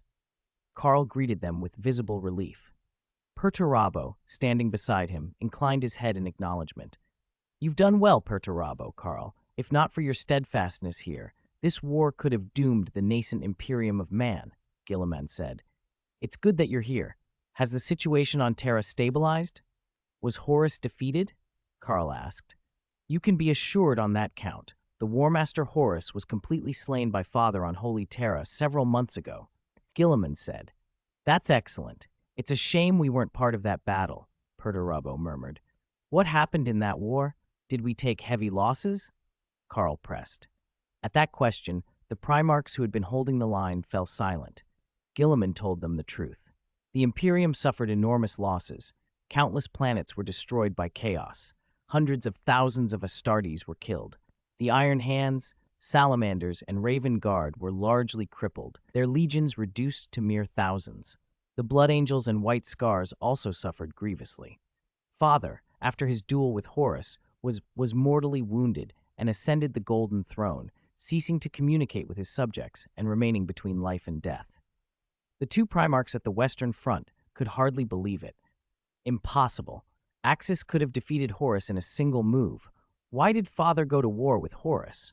Karl asked Axis, who had in fact been his debut opponent. Axis smiled wryly. It wasn't that he lacked the will to fight Horus. The Emperor simply would not allow it. Things were far more complicated than you imagine, Guilliman said. At that time, Axis was fighting an endless daemon host in the Webway, defending Holy Terra. Horus had the blessings of the four Chaos Gods, and his power exceeded imagination. No one wanted the outcome that came, but it is done. Now we must make the Imperium Father founded flourish. No one wanted this to happen, Sanguinius sighed. In the end, the two Primarchs accepted the irreversible fact of the Emperor's fusion with the Golden Throne. The matter was settled. 312, Randan Star God Fragment Weapon, Ascension Plan. Guilliman's words fell over the bridge like a stone, plunging it into a heavy, stunned silence. Slowly, the two Geneseed Primarchs collected themselves. There was no time for grief. The war was imminent. After this is over, we must return to Holy Terra and pay our respects to Father, Karl murmured. Perturabo, standing nearby, gave a solemn nod. Both of them had been sent to hold back the Raiden while missing the decisive battles, unlike Lionel Johnson and Russ, who at least had the chance to fight in the end. Their absence felt like a failing. You held the line against the Raiden here. That is the Imperium's salvation, Guilliman said quietly. Now tell me the situation. Karl's expression hardened. The front has reached a stalemate. The Raiden Empire's technology edges ours, but our warriors have the courage and discipline. If we fought them conventionally, we might even have the advantage. The problem is their celestial-level weapons, the Star God weapons. He explained what everyone feared. The Raiden's trump cards were weapons built around Star God fragments, a process of sealing a fragment of a Star God into a human. These war machines lasted barely over 10 years, but in that short span, they could unleash the fragment's full power. They could obliterate entire fleets or shatter a planet without breaking stride. So far we've been spared because of the cultivators, Karl continued. Russ and Lion entrusted Axis's cultivator descendants to hold the line, and Magnus's own cultivators joined them. Those three, using chi, have been the counterweight to the Raiden's Star God armaments. Lion L. Johnson's voice carried rueful regret. If it weren't for those Star God weapons, in the Third Raiden War, given our Void Dragon fragment, we would have turned the tide and raised that Xeno civilization. Axis, leaning against a console, nodded.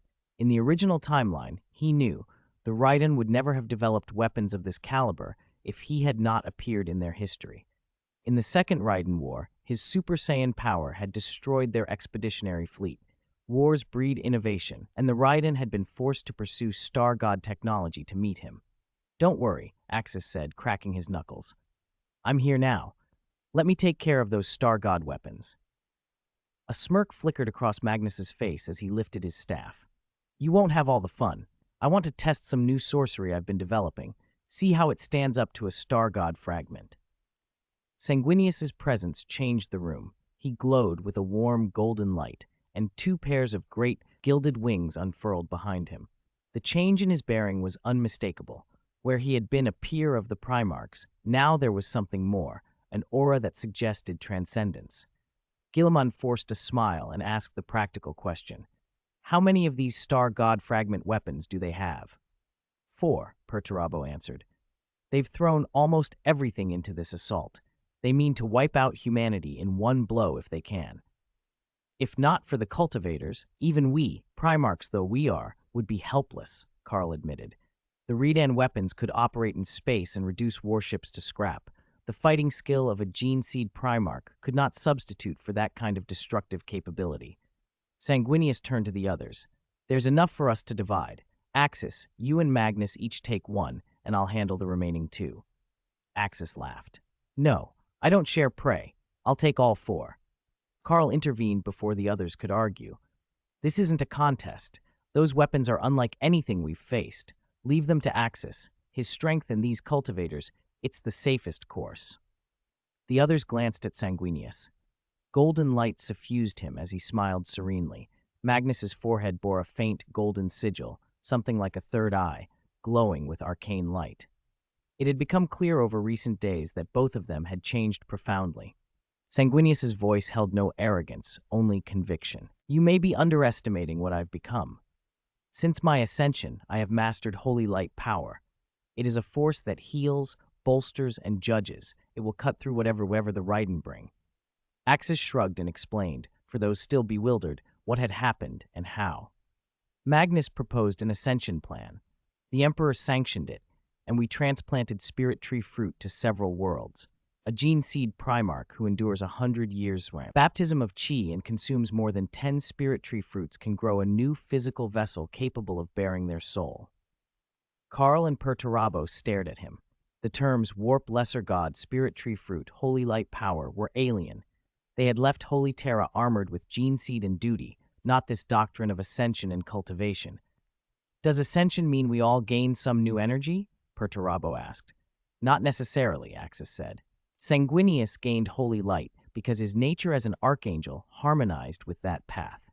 Magnus, who has the greatest psychic and arcane prowess among us, deepened his magic. Russ underwent the same ritual and didn't manifest a new energy, yet his combat power is undiminished. Ascension changes your vessel and heightens your potential, but it doesn't guarantee a specific gift. Sanguinius smiled and, as if to demonstrate, spread his wings.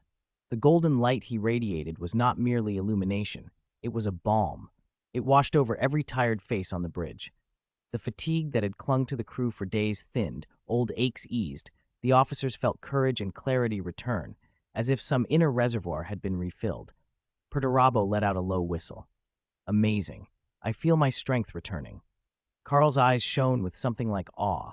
It's as if my heart is steadier, my limbs lighter. Sanguinius's smile was gentle. This source can be shared. I am its wellspring. If you will it, you may draw on holy light. Axis glanced between his brothers, thoughtful. After this war, when there's time on Holy Terra, we'll have the liberty to strengthen those willing to undergo ascension. Magnus's plan provides a method. If you choose it, we can make you stronger, perhaps not in the same way, but stronger nonetheless. A voice cut through the moment. Reporting, Honored Primarchs, the Raidan fleet has been detected on long range and they're launching an attack. Axis's lips curved into a cold smile. They couldn't wait. He straightened, that familiar predatory light in his eyes. Very well, let's go greet them. 313, Battle with Randan, Super Saiyan versus Star God. The Gene Seed Primarchs were already on the bridge of the Morning Star, watching the Raiden Empire's warships crawl across the tactical display. The warp fluctuations from our arrival have been detected by the Raiden, Leman said grimly. The ripples made by a fleet of this size cutting through the warp were like a bonfire in a dark forest to the Raidan watchers on the edge of Imperial space. They now knew the Imperium had committed its elite forces to the Western Front, a dire threat and a gamble all at once. The Raidan suspected that Horus, their collaborator, had been defeated and that the human legions could be turned fully against them. Still, they clung to confidence in the superweapons they had forged, prepared to bet everything on a single decisive showdown.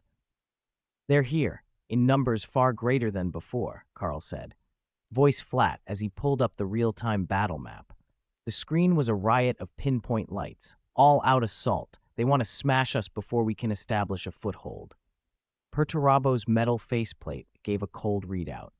A standard assault wedge, objective-oriented, heading straight for the fleet core where the flagship sits. Those 4 Star God weapons are positioned behind the fleet's center as strategic reserves and final strikes. Axis, can you reach them? Axis grinned with a flash of golden eyes. Humph. That saves us the trouble of hunting. His Saiyan battle blood was already singing. Guilliman, fleet command is yours. Carl, Perturabo, Leon, hold the front. Magnus, Sanguinius, we go as planned. Our job is to pull those 4 monsters out and destroy them. Father, want to join in? There are 4. You can have one. He addressed Leman Russ, the Wolf King. Beyond the ascended gene seed Primarchs, Axis's own cultivator bloodline, and the other Primarchs, very few on the field could fight in the vacuum with such raw destructive force. Magnus and Sanguinius could survive without life support now that they had ascended. Leman Russ could as well. Axis himself still needed to mantle his body with a protective layer of chi energy, but the rest breathed nothing of cosmic radiation anymore. "Ha, Axis, you little rascal. I thought you'd forgotten your old man." Russ stepped forward and clapped Axis on the shoulder. "How could I forget? We'll fight together." Axis had hoped to claim all 4 Star God weapons for himself, but Magnus and Sanguinius were not about to be sidelined. Summoning Russ guaranteed each of the 4 warriors a prize. "Good," Sanguinius said, exchanging a look with Magnus. "We each get 1. And after we take the Star God weapons," Magnus added, "we dismantle their fleet." They all nodded. Magnus lifted his hands and, weaving psychic energies, performed the teleportation. The 4 of them vanished from the Morning Star and reappeared behind the Raiden fleet in an instant. The ascension ritual had altered their bodies so that even the void felt like solid ground. Axis waved a hand and sent a golden shockwave that tore into the nearest Raiden battleship. It detonated into a bloom of molten wreckage. "Warriors of the Imperium, prepare to meet the enemy." Guilliman's voice reverberated through every ship. "Deploy to battle formation, full firepower. Let the Xenos feel humanity's wrath." Rumors from the Great Heresy had left many convinced the Imperium was crumbling. This battle would prove otherwise, show the galaxy that mankind still ruled. The Imperial guns answered Guilliman's command with a thunderous chorus.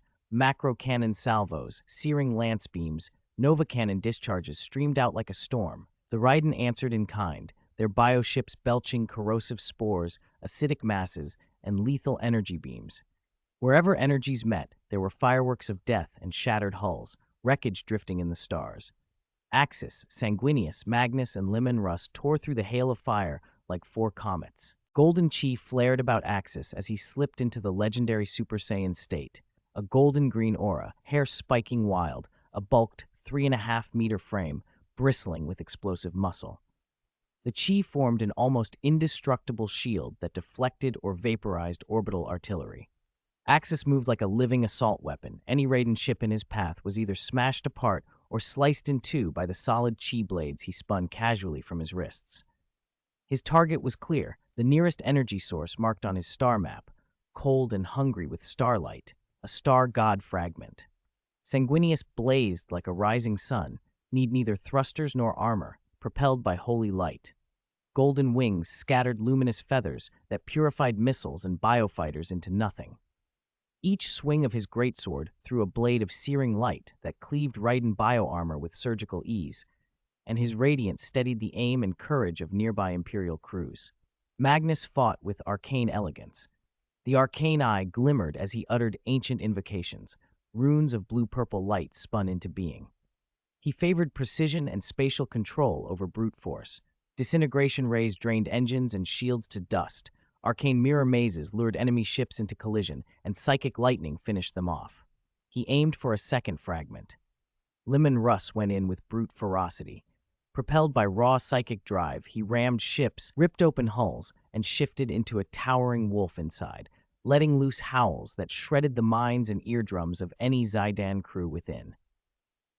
After tearing through 2 ships, Russ had his target, the 4th Star God weapon. The 4 ascended Primarch's fury punched 4 massive holes in the Raiden formation. The Imperial fleet surged in and widened the breaches. From the Morning Star's bridge, the Gene Seed Primarchs watched with a mixture of pride and calculation. Even for beings of Primarch blood, the godlike powers on display were beyond measure. Guilliman, directing the fleet, took it all in. Axis ran smack into his first target. The Star God weapon was a colossal abomination, a battleship-sized amalgam of pale, twisted metal bones and writhing biological tissue. Its head was a blank, featureless pale mask, and embedded in its chest was a fragment that pulsed with cold starlight and a devouring hunger. 2 massive scythes of decaying cosmic energy served as its arms. Each pass left void itself withered. A mental roar, an assault of pure hunger and annihilation, struck at Axis's mind. Axis laughed. "So ugly," he said, and didn't bother to dodge the scythe. Fist wrapped in golden key, he slammed into the weapon. The impact tore at space. The scythe, an instrument that withered whole worlds, shattered like glass under Axis's berserk strength. The star god weapon lurched back. The fragment in its chest flashed erratically, as if in pain. Axis hovered in the void, aura blazing. "Is that all you've got? For an ultimate weapon?" he sneered. "If that's all, the game's over." Without pause, he vanished, a golden streak, and reappeared before the blank mask. His right fist, a golden-green cannon, hurled itself forward with a sound like space itself tearing. The mask cracked in a spiderweb of fractures. The force rattled the head and sent the whole body reeling. The weapon swung its remaining scythe to sweep Axis away. "Petty tricks," Axis mocked, and let his left hand snap out. From chi, he summoned a colossal dragon made of pure light energy, its body thousands of meters long and radiantly majestic in the vacuum. Axis's voice rose, part roar, part mantra. "Evil spirit, submit to me. Great might heavenly dragon, great Luo incantation." The dragon lunged. 314. "Please forgive me. Am I also a star god?" "God of chi energy." Boom! The divine dragon's massive maw closed over the dark green energy scythe. There was no contest, only utter annihilation. The giant scythe, formed from cosmic power, instantly vaporized beneath the scorching gold and green dragon flame. The divine dragon's momentum never faltered. Its enormous head, loaded with destructive force, slammed into the star god weapon's chest, the very spot where the star god fragment was lodged. Axis's arm muscles bulged as golden-green chi coalesced around them. The green divine dragon swelled once more, stretching into a colossal beast tens of thousands of meters long. For this strike, Axis had openly imitated Son Goku's Dragon Fist explosion. He was now terrifyingly skilled at channeling chi energy. "Break for me." Axis made a gripping motion with his left hand. The 10,000-meter-long golden-green dragon seemed to respond to his will. Its sinuous body, wrapped around the ruined form of the star god weapon, tightened like the most unbreakable chain in the universe. Axis even grafted a thread of chi into the creature's will. The massive dragon head lifted, and from its maw, a torrent of concentrated golden-green energy, fluctuating with the power to shred matter, erupted toward the core fragment embedded in the weapon, as if a primordial light were tearing the cosmos apart. Seizing the advantage, Axis pressed the attack. He flickered across space to the star god weapon's head, brought his hands together, then raised them high. A golden orb of destructive energy instantly coalesced in his palms. "Come and take a big one from me. Ulti, mate, and blast!" The terrible golden-green orb pierced and devoured the pale mask and the body behind it. Axis laughed wildly, spawning one cyan-green energy orb after another and hurling them at the creature. The star god fragment gave a final, wordless cry of astonished terror. It could not comprehend this force. It was neither warp chaos, nor the cosmic energies of other star gods, nor the psychic technologies of the old ones. This was an ultimate fusion of pure kinetic might and raw energy, utterly material, yet transcending anything the fragment had known. Its rule-based defenses were paper-thin before such brutal, unmediated power. Brilliant fireworks of destruction exploded through the void, soundless in space, but visible to every Imperial fleet watching. The arrogant Zidane star god weapon went pale and powerless under Axis's assault. Had Axis been truly serious from the start, he could have ended the creature immediately. Cosmic star gods were fearsome, but only a complete, mature star god would earn Axis's full attention. A mere fragment controlled as a weapon was not worth his deepest effort. The golden torrent kept sweeping outward, vaporizing a few Zidane cruisers that tried to intervene. All that remained was a vast empty patch of space and the slow afterglow of the star god fragment. Star god fragments could not be destroyed, they could only be depleted of energy, after which they drifted silently in the void. "First one down," Axis said, shaking his hand free of residual chi. He glanced then at the other Geneseed Primarch's battlefields. This particular star god weapon had proven fragile. Axis felt almost tempted to go claim other opponents for himself. But first, he would test if he could truly destroy a star god fragment. If he could, it would mean that when faced with other cosmic star gods in the future, he might be able to eliminate them too. It was whispered that star god fragments were indestructible, beyond even the reach of the space Necrons or the Emperor, because they embodied the rules of the material universe. Axis's palm flared with golden-green energy, and another devastating wave slammed into the star god fragment. The fragment howled. "Do not destroy me, powerful being of the material universe. I sense your fundamental power comes from the real cosmos. We are not enemies." The fragment's energy fluctuations translated its meaning into a form Axis could understand. "You possess intelligence. Which cosmic star god are you? But you attacked us first, and now you say you are not our enemy." Axis's curiosity was piqued. He answered with mental projection. "My original name is Devourer Gorklus," the fragment replied. "I am a field of existence born of the material universe. I meant no enmity. We were being controlled, first by the space Necrons and now by these ants." The fragment, Devourer Gorklus, made no attempt to hide its relief at being freed from control. "We cosmic star gods wield vast cosmic energies, powers that are born of the material cosmos. We stand opposed to the warp. You may even be one of us." That claim froze Axis. Why would this fragment think a human was a star god? Had he hit it hard enough to scramble its faculties? "I know you think I'm deceiving you," Gorklus continued, "but listen. Each cosmic star god is unique. Our controlled energies and rules vary. The force you used was not warp-sourced. It had immense destructive potency. I have never before seen a sentient being channel such power. You must be the cosmic star god that governs this force." Gorklus was not lying. Axis narrowed his eyes. The Devourer's analysis was oddly rigorous. Chi energy, the science system, did develop the body's potential to extremes and channel cosmic spirit energy into combat. It was rooted in the material universe and, though it could appear to violate physics, that was merely an illusion created by sheerly elevated energy levels. The god of destruction's destructive energy was an even purer manifestation of material law. Erasure. There were real similarities between those origins and the star gods, manipulation of physical rules. Since his arrival in the Warhammer universe, Axis had experimented with psychic power, but the psychic projection Magnus had helped create was weak compared to his chi. His martial energy felt more aligned to the material administrators Gorklus described. Therefore, the fragment's mental tone concluded, "You must be a new kind of cosmic star god, one whose rule has only recently recoalesced after some ancient star god's fall, or one born anew from the physical universe in response to the warp. That would explain your vast power and your youth. You haven't consumed stars yet, have you?" The Devourer's question hit a primal curiosity in Axis. The canonical origin of cosmic star god power involved swallowing countless stars in their infancy, an era 60 million years ago when they almost sealed the warp away. If the fragment truly believed Axis was a star god, it had missed another possibility, that Axis was a transmigrator from another universe entirely. Or maybe it had spotted that truth and was simply grasping at ways to survive.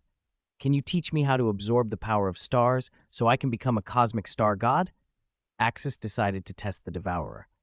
"Absorbing stellar energy is an instinct in every cosmic star god after birth," Gorklus replied. "We often aren't even fully self-aware when the stars feed us, but the finest flavor in the universe is souls." The fragment's tone turned almost lascivious. "We wanted to seal the warp because we did not want the souls of the material universe to flow into it. We intended to keep that feast to ourselves." Axis listened as the Devourer spoke of appetite and empire, of stars consumed and souls savored, revelations that threw a new, darker light over the motives of the cosmic star gods. 315, the first battle of the Ascended Primarch, defeating the star god weapon. "I'm asking if you can help me absorb stellar energy right now, not wasting time with words." Axis's palm flared with a golden-green light again, the threat in his voice unmistakable. "Let me draw in the star power." "Wait, young clansman, if you help me become whole again and gather my fragments, I will regain my full memory, and then I can tell you how to devour stars." The Devourer hurriedly pleaded. Axis sneered. So after everything, the thing only wanted him to revive it, a convenient plan. "You expect me to help you come back just so you can seduce me with secrets? I know your kind. The power you use may look similar to ours, but our essences are different. If you think you can trick me into aiding your resurrection, you're very mistaken." Destructive energy coalesced around Axis's palm, a clear promise that he would kill the other party if it tried to resist. The only useful thing the cosmic star god might offer was the ability to devour stars, and Axis's own psychic power could only drain a planet. A planet's power was not in the same league as a star. Star god fragments cannot be destroyed. The devourer shot back angrily across the psychic link. Even if you are powerful, we are embodiments of the universe's laws. I have my pride. If you insist on violence, then I have nothing left to say, being from another world. Heh, I expected you to keep pretending you were one of my clansmen, Axis said with a bitter smile, but you've dropped the act. Although the cosmic star gods were not as potent as the four chaos gods, they were no weaklings. The life goddess and the laughing god had seen through Axis. The cosmic star god should have too. This creature had only been trying to survive by lying. Axis had no patience for it. I never pretended to be your kin. I saw through you early on, the devourer replied. Even if I am from another universe, my power is closer to yours, the star gods, than to those warp monstrosities. We have common interests. Why not cooperate? I speak to you as an equal. Mortals are like ants before me. At first, the devourer had indeed tried deception, small lies to foster identification, suggesting Axis might be an incarnation of a cosmic star god or a fragment born into the material universe to oppose the warp. It had been a calculated ploy to bind him to its cause. You speak as if you know I deal with warp entities, Axis said. How did it know about his dealings with the life goddess, the laughing god of the Eldari, even Khorne? Is that strange? The devourer replied, oddly curious. Aren't those beings, those adversaries of my brethren, merely lesser warp gods? It gestured to the distant battlefield. There, Sanguinius, Leman Russ, and Magnus had each found their opponents and begun fierce duels, foes whose powers the devourer recognized as familiar.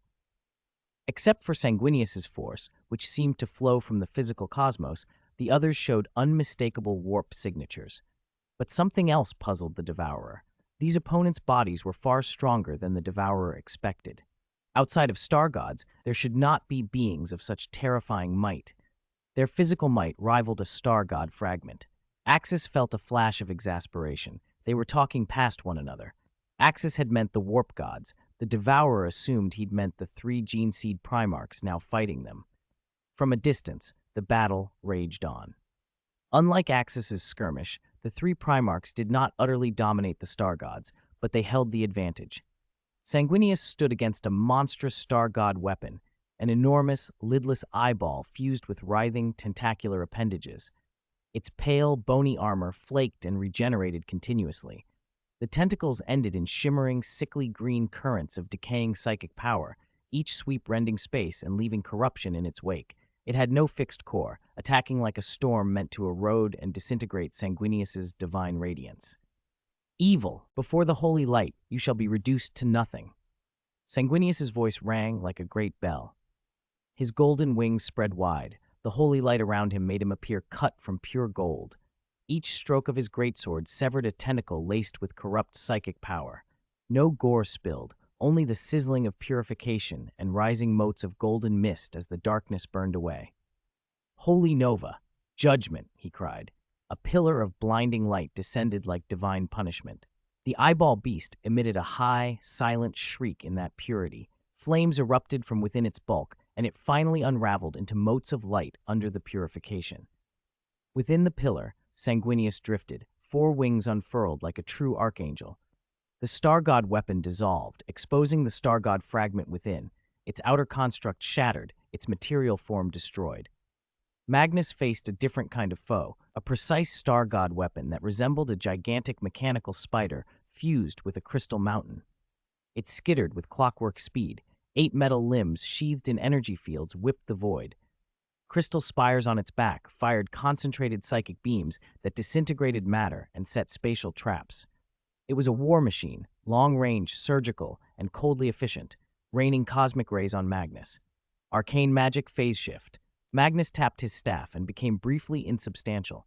The beams passed through him as if striking an illusion. Arcane magic, energy reversal. He redirected a gathered beam with precise arcane geometry, striking one of the crystal spires. The spider machine hummed in anger. The remaining spires burned brighter and thick spatial distortion fields, like invisible constrictors, closed on Magnus from multiple vectors, trying to pin and tear him apart. "Humph. So-called cosmic star gods amount to this," Magnus said. His arcane eye flared to a blinding brilliance. "Arcane, spatial anchor. Arcane, spatial fold." A torrent of spells battered the spider construct. Magnus seized the opening. Arcane magic, singularity burst. He formed a singularity of condensed arcane energy and began to suck the enemy into it. The spider screamed, its limbs clawed at the void, throwing psychic power into the fight, but it was futile. Its metal skin peeled, its intricate inner structure twisted and crushed. Armor and crystals protecting the core tore like paper. The pulsating container that held the star god fragment and the surrounding spatial chassis were ripped free from the spider's body and dragged toward the growing black maw. The spell functioned like a warped black hole. It shredded the machine's shell.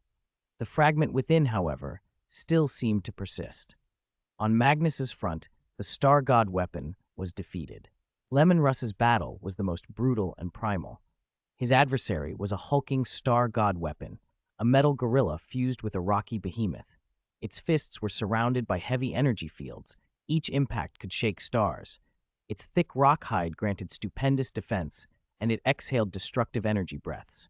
Russ became a silver giant wolf nearly 20 meters tall, surrounded by a storm of materialized psychic power and an icy aura. His silver pelt was as hard as alloy, muscles coiled for explosive power, claws and fangs sheened in ice and psychic energy. In the vacuum, his breath crystallized into frost. There were no elaborate maneuvers, only the raw contest of strength. The wolf leapt like a bolt of silver lightning, and the rock beast roared, swinging a colossal, destructive fist. Steel met stone in a clash of titans. In the end, Russ prevailed. His massive paw, wrapped in destructive energy, crashed down, and the star god weapon shattered like a ruined edifice. Fragments flew apart as if a building had been struck. Leman Russ reverted to man shape, standing amid floating shards of ice and crystal, and the Wolf King roared his victory to the heavens. Beside him, the defeated construct left a star god fragment drifting in the void. The destruction of the star god weapons accelerated the battle's outcome. The Zedon forces, the alien host, began to rout. "Axis, are you done over there?" "I've beaten my opponent, but the star god fragment remains. My power can't destroy it," Sanguinius sent across the psychic channel. "Same here. My arcane energy can't destroy the fragment either." "Same here," Magnus echoed. "No rush," Axis replied, broadcasting to the gene seed Primarchs. "Let's secure our captives first. Star god fragments are valuable." He turned back to the Devourer. "I think your 3 companions might give me a different answer now. Don't you agree, Mr. Devourer?" 316. Destroy Randon, the Dark Lord's conspiracy. Almost at the same moment, the dust settled on 3 battlefields. A holy radiance, a mysterious arcane singularity, and a savage frost explosion, 3 utterly different powers, ended the star god weapon in 3 equally shocking finales. The Imperial fleet's cheers nearly shattered the comm channels.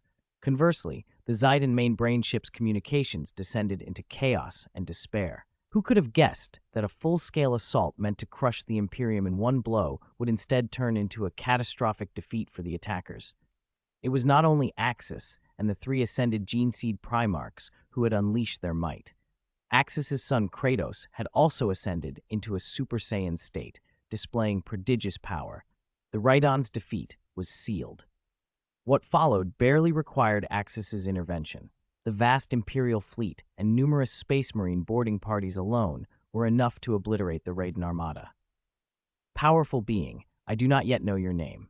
If you wish to speak with my 3 brothers, do so. If their answers differ from mine, you may seal me at once, or try to kill me," said Devourer Gurkless. If these star god fragments could absorb stellar energy, they would not need a single main body. Each fragment, by devouring vast amounts of stellar energy, could evolve back into a complete cosmic star god. "My name is Axis. Conversation can wait. You are my prisoner." After speaking, Axis wrapped the star god fragment before him in a press of chi and carried it to the morning star. The fragment was immense. Even after siphoning huge amounts of energy, it still towered tens of meters high. Only the morning star's prison could contain such a behemoth. Axis informed Magnus, Sanguinius, and Old Man Russ to bring their captured fragments to the morning star as well. On receiving Axis's call, the other three Gene Seed Primarchs did not hesitate. They used psychic teleportation and instantly returned to the Morning Star. Axis, what are you going to do with these fragments? Sanguinius asked. For now, keep them contained. The Morning Star has a special cell for such things, Axis replied. Be careful, Axis, Guilliman warned from the Macrage's Glory, where he commanded battle operations. These entities are not simple. Imperial records indicate they are effectively indestructible and can only be sealed. You'd better prepare a truly secure cell. He had already consulted sealed Imperial archives and understood how the human emperor had once defeated and imprisoned a star god fragment on Mars. These beings could manipulate cosmic energies and gradually regain power over time, which made them extremely dangerous. Leave it to me. The Morning Star has technology you don't know about, Axis said. After ending the call, he and the other three Primarchs began the prisoner transfer. We'll leave the rest to you. We're returning to the front. After a brief greeting with Axis, Sanguinius, Magnus, and Leman Russ left the Morning Star and returned to their legions to continue fighting. When everyone else had left, Axis took Kasha and sought out the Time Necron chronomancer Grandu aboard the ship. Mr. Axis, you never stop surprising me. It's been ages since I've seen such trash. Grandu sneered as soon as they met, mocking the star god fragments Axis had captured. Within Necron society, cosmic star gods ranked lowest, beneath slaves and despised by all. Every Necron, regardless of station, harbored deep hostility and hatred toward the cosmic star gods. You damn traitors! We bestowed supreme power on you, solved your physical frailties, freed you from cursed flesh, let you ascend to mechanical form. How did you repay us? One of the fragments sent a mental cry. Ha ha! How amusing! All you cosmic filth brought us was destruction and curses. You devoured the souls of my kind. Grandu roared in contempt. That was part of the transaction. Your souls were useless, food to increase our strength. We didn't mistreat you, the fragment replied. No, you had souls? How do you possess a soul? Another fragment demanded, alarmed. Something about this Necron seemed wrong. The Necron-Tire's souls had supposedly been long consumed by the cosmic star gods. Perhaps the universe favored me, and I met Mr. Axis. It isn't my original soul, but at least I have one now, Grandu said coldly. Enough, Grandu. I didn't call you here to argue, Axis interrupted. I need you to build a special prison to hold all four of them. No problem, right? When it came to containing cosmic star gods, no race was more skilled than the Necrons. To be fair, the grievances between Necrons and cosmic star gods were complicated. Both parties had committed atrocities. The Necrons had sought longer life, waged war on the old ones, and been defeated. The cosmic star gods had offered a conversion ritual that at first seemed consensual, but after losing their souls and flesh to the ritual, the Necrons rebelled. Though they had outwardly obeyed and fought beside the star gods to defeat the old ones, they then instigated infighting among the star gods, defeated them fragment by fragment, and shattered them. The result was a ruinous stalemate. The old ones destroyed, the cosmic star gods split into countless fragments, and the Necrons consigning themselves to long hibernation. No problem, Mr. Axis. We're quite practiced at this. These four are mental fragments previously imprisoned by our dynasty. I will construct devices to confine them. They can even provide a continuous energy source, giving the Morning Star a perpetual reserve, Grandu said. Inflicting agony on cosmic star gods was to him sheer delight. Then it's settled, Axis said, satisfied. One more thing, Mr. Axis. Don't trust their promises. The words of the cosmic star gods are lies. They live by deceit, Grandu warned. I've learned that already, Axis replied. At first, some fragments had even tried to trick him by claiming shared lineage. No deception from us. If you wish, you could become a cosmic star god too, so long as you help us revive and absorb stellar energy, one of the fragments offered, still attempting to seduce Axis. Ha! That's the funniest joke I've heard. You and we are both beings of the material universe, but cosmos-level beings like them are not among it, Grandu scoffed. Axis said nothing more, simply motioning with his hand. He and Grandu led the four fragments into a vast underground chamber where special Necron devices had already been prepared to restrain them. Axis had arranged for these measures ahead of time. When it came to binding cosmic star gods, the Necrons were unrivaled. In the end, all 4 fragments were sealed within the prison. Axis planned to keep them contained for a time, then return to interrogate them properly. On the main front, the Imperial fleet's victory had been resounding. The campaign now entered mop-up operations. Because the mission would be long, the Imperium pushed into the Raiden's strongholds to eradicate the Xenos completely. Years passed.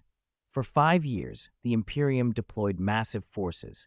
Under the leadership of Guilliman and Axis, they swept through the Raiden Empire, crushing every resistance. This sprawling empire, made up of hundreds of Xeno-factions, was annihilated by humanity.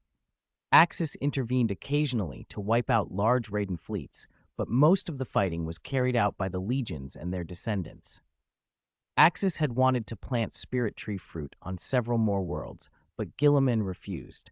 According to Guilliman, these conquered Raiden territories would become future human colonies. Without a compelling reason, exterminatus should not be used. Over those years, only 2 worlds were judged unsuitable for human habitation. Guilliman handed those to Axis for disposal, where he planted spirit tree fruit. All other worlds, Guilliman preserved for human settlement. The final confrontation occurred on the Raiden homeworld. By the time the human armada arrived, the Xenos Empire had been broken and could no longer resist. Facing the might of the Imperium and the approaching human armies, they could only await annihilation. With warp travel around the system blockaded, Magnus, Sanguinius, and Leman Russ having risen to the status of warp subgods, human navigation of the warp had become far safer. Those 3 subgods could patrol and block surrounding warp routes. Even if the Xenos tried to flee, they could not tear open a passage. Exiled from warp travel, they could not leave their system. Only final judgment and extermination awaited them. To proclaim the Imperium's might, Guilliman ordered no occupation, only total destruction. In the name of the human emperor, we exercise the rights bestowed upon us by the great emperor, he broadcast to every fleet. Axis's mental tree joined the execution, its vast roots rooted into the planet, absorbing all life and nutrients, draining the biosphere. The living world was turned into a dead rock. Once lifeless, Guilliman authorized bombardment. Countless cyclonic torpedoes punched through the crust and shattered the planet into cosmic dust. When the war ended, Axis and Guilliman led the Imperial legions back to the Imperium.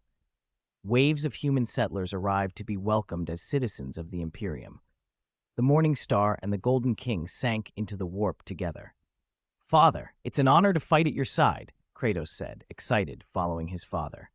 The years campaigning against the Raiden had been his proudest time, getting to fight alongside Axis and witness his power up close. Whenever Axis struck, it was a terrifying slaughter for humanity's enemies. "Ha ha! You did well," Axis said, patting his son's shoulder. Although Kratos' psychic destructive force did not match Axis's mastery of chi, his growth potential was enormous. In raw combat ability, he was not at all inferior to the ascended gene seed Primarchs. Watching the father and son, Kasha smiled genuinely. As they savored their quiet moment, far away in a hidden warp region, green energy conversed with black. "Axis has returned with the Imperial fleet. Our plan can proceed. Are you sure it will succeed?" Nurgle asked. "Don't worry, I guarantee success," the Dark King answered. "It had better. I hope that golden one you possessed won't interfere with our scheme," Nurgle said. "This time, it's not just him. All the gene seed Primarchs are my targets. The Imperium of Man I seek is an era without gene seed Primarchs," the Dark King said. The current Imperium, strengthened under the Primarch's leadership, was not the future he desired. Under their guidance, humanity would grow strong and resist falling into darkness and despair, and that must be prevented. When Robot Guilliman returned to Holy Terra in triumph, he held a short victory parade. The legions that had not taken part in the final campaign against the Zidon, the Salamanders, Iron Hands, Raven Guard, White Scars, and Imperial Fists, had spent years rebuilding, and each now numbered over 100,000 battle brothers. The legions that had fought at the front also received massive reinforcements from their homeworlds. Sanguinius's Blood Angels had climbed past 150,000. Magnus's 1,000 Sons had passed 100,000. Axis's legion had expanded straight to 150,000. Kratos' legion had swelled to 180,000. The Blood Angels as a whole reached 200,000. The The Space Wolves stood at 160,000, the Dark Angels 170,000, and Guilliman's Ultramarines still loomed at a terrifying 450,000. The Sons of Tomorrow and the Iron Warriors each maintained over 120,000. The total number of Space Marines in the Imperium sat near 2 million.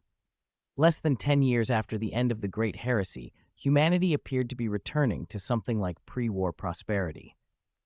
But no sooner had the campaign against Zidon concluded than Guilliman summoned all the Gene Seed Primarchs to Terra and announced, without preface, a sweeping plan: military reform. "The plan is as follows," he said plainly. "Except for Axis's Legion and my Ultramarines, which will be permitted to retain strengths on the order of 100,000, all other legions under the Gene Seed Primarchs will be reduced to approximately 10,000 battle brothers each." The chamber fell silent. Faces turned toward Guilliman in stunned disbelief. The Primarchs could not fathom that he would propose such a drastic reduction after the hard-won victory. The plan smelled of betrayal. Others narrowed their eyes at Axis. If only Axis and Guilliman were spared, was it collusion? Axis shrugged and spread his hands. "Don't look at me like that. If it were up to me, I'd keep every legion at full strength.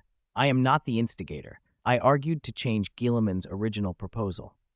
Rogel Dorn of the Imperial Fists was the first to speak. "Guilliman, Axis, what will become of the men you demobilize? Do you plan to discharge them, or do you intend to treat them as the Thunder Warriors were treated?" "The Marines demobilized from other legions will be reorganized into independent chapters of 1,000 each," Guilliman replied, calm and precise. "The chapter model is more flexible for deployment and better suited to policing the Imperium's vast domains. The Great Crusade is over. Humanity must consolidate and recover. The chapter system is the optimal solution." Karl, the second Primarch, slammed his fist down in offended rage. "I object. The Emperor sits upon the Golden Throne and the rebels have been cast down, but the Imperium remains mighty and we Primarchs are still here. How can the Great Crusade simply end like this?" "I second Karl," Perturabo added. He and Karl had always been allies, now their solidarity hardened into defiance. "Father may not be able to stand among us, but we are still Primarchs. There is nothing to prevent the crusade from continuing." Lionel Johnson rose slowly. As the eldest, he demanded a clear, convincing justification. "Guilliman, you will give us reasons. Axis, you protested a moment ago. Now explain yourself." Leman Russ, Ferrus Manus, Vulcan, Corax, and even Sanguinius watched without committing their voices, all puzzling over Guilliman's logic. Guilliman's answer was blunt. The bloody lessons of the Great Heresy must be enough.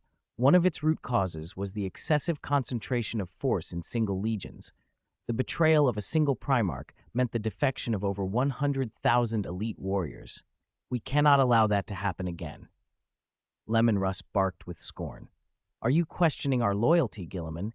Where were you during the defense of Holy Terra? Karl and Perturabo fought on the front lines while you were on your way." Guilliman's face darkened. "This is not my personal whim. It is a plan I put forward with Axis," he said. "Axis." Ferrus Manus snapped. "You said you had nothing to do with this. Explain." Before Axis could answer, Magnus spoke up. "I will volunteer. The 1,000 Suns will reduce its battle strength to 10,000. The remaining 90,000 will be broken into 90 independent chapters." His voice was calm, but as a master of the warp, he seemed to know something more. "Resistance is futile." Axis bristled. "Don't drag me into this. Guilliman's original intent was to reduce every legion to chapter-sized rosters of 1,000 men. It was I who fought to make the minimum 10,000. You should be grateful. And my legion's exemption is not my doing. It is by direct instruction of the Emperor. We bear a special mission and must remain strong." A cold light came into Lionel Johnson's eyes. He turned his attack on Guilliman. "By what right, Regent?" Axis grinned, blunt as ever. "Guilliman thinks of himself as Regent. If I, the co-regent, have 100,000 men, then he must hold comparable strength, or I shall dominate the balance of power." Guilliman paled. "Axis, you scoundrel!" "Then I want 100,000 too," cried others. "My legion must remain at 100,000. Any excess can be split into chapters."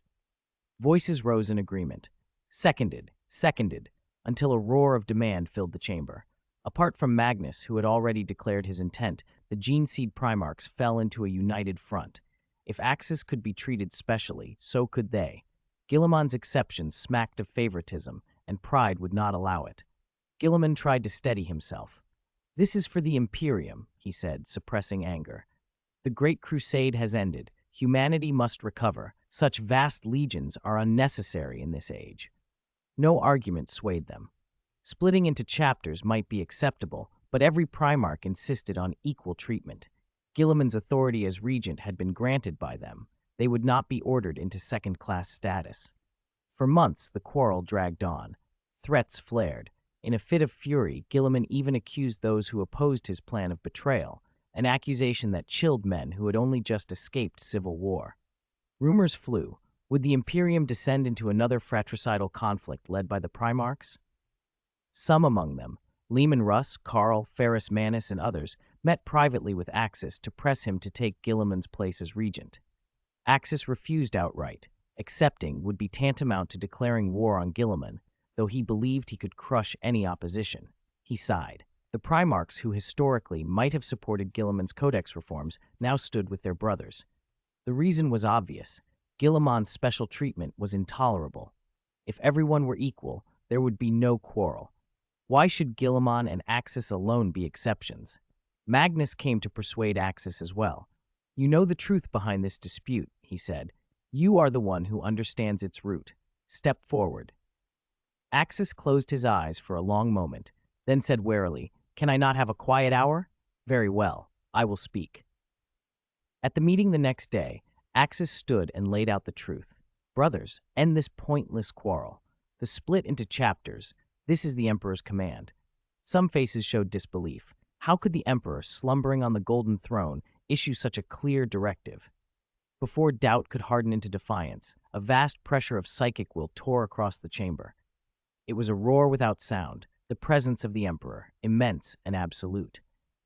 Every Primarch felt it as a touch upon the soul.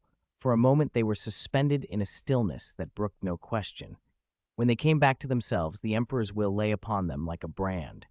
In unison, every Gene Seed Primarch dropped to one knee and intoned, "We obey the command of the Imperial Regent and the Co-Regent. Our legions will undergo military reform."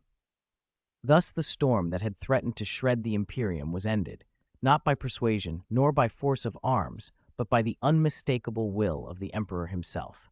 The demobilization of the legions and the reorganization into chapters swept through the rank and file, and the Great Crusade's vast armies were folded into the new order of the Imperium. 318. The Warp Entity God, the biological father of the goddess of life. The will of the Emperor was inviolable, and this time all the Gene Seed Primarchs had been confirmed. Even seated on the golden throne, the Emperor could still reach out to them in critical moments. The Imperium of Man had not lost its true master. The Gene Seed Primarchs had not lost their father, and humanity had not lost the Emperor. The reform of the legions was in full swing. Axis had pulled 50,000 men from his legion and split them into 50 chapters. He even asked Kasha if she would go out and serve as a chapter master, but she refused outright. Why would she leave a legion of 100,000 to command a mere 1,000? Axis himself rarely took direct command. The real leadership had long been in Kasha's hands. Kratos' contingent could only retain 10,000 men, while the rest, well over 100,000 across the Imperium, were being parceled out into dozens upon dozens of chapters. Those who split from Axis called themselves with names that honored him. Axis's spear, Axis's hammer, Axis's sword, Axis's fist, Axis's fury. Others borrowed the names of Kratos and Axis's weapons. The Golden Legion's offshoots adopted gilded titles: Golden Guardians, Golden Flash, Platinum Chapter, Golden Claws, Golden Spears, Golden Fangs, Shining Knights. Each new chapter kept close ties to its parent legion. Even after the legions had been divided into chapters, a Gene Seed Primarch's command could still gather the fragments when needed. Every chapter had to be re-registered and assigned a homeworld with full access to that world's resources. Aside from the handful of founding legions kept at their original 10,000 strength, most were dispersed as chapters across the galaxy. With that, the Great Crusade drew to an official close. Axis finally had time to breathe. He returned to New Syria to live with Kasha instead of staying on Holy Terra. There was an open webway entrance at the edge of New Syria. Shortly after his return, Axis stepped through and visited the territory of the Life Goddess and the Laughing God. Axis, you've kept us waiting a long time. You said you were going to handle things, but you were gone for over a decade. Life Goddess Aisha complained, more annoyed than offended.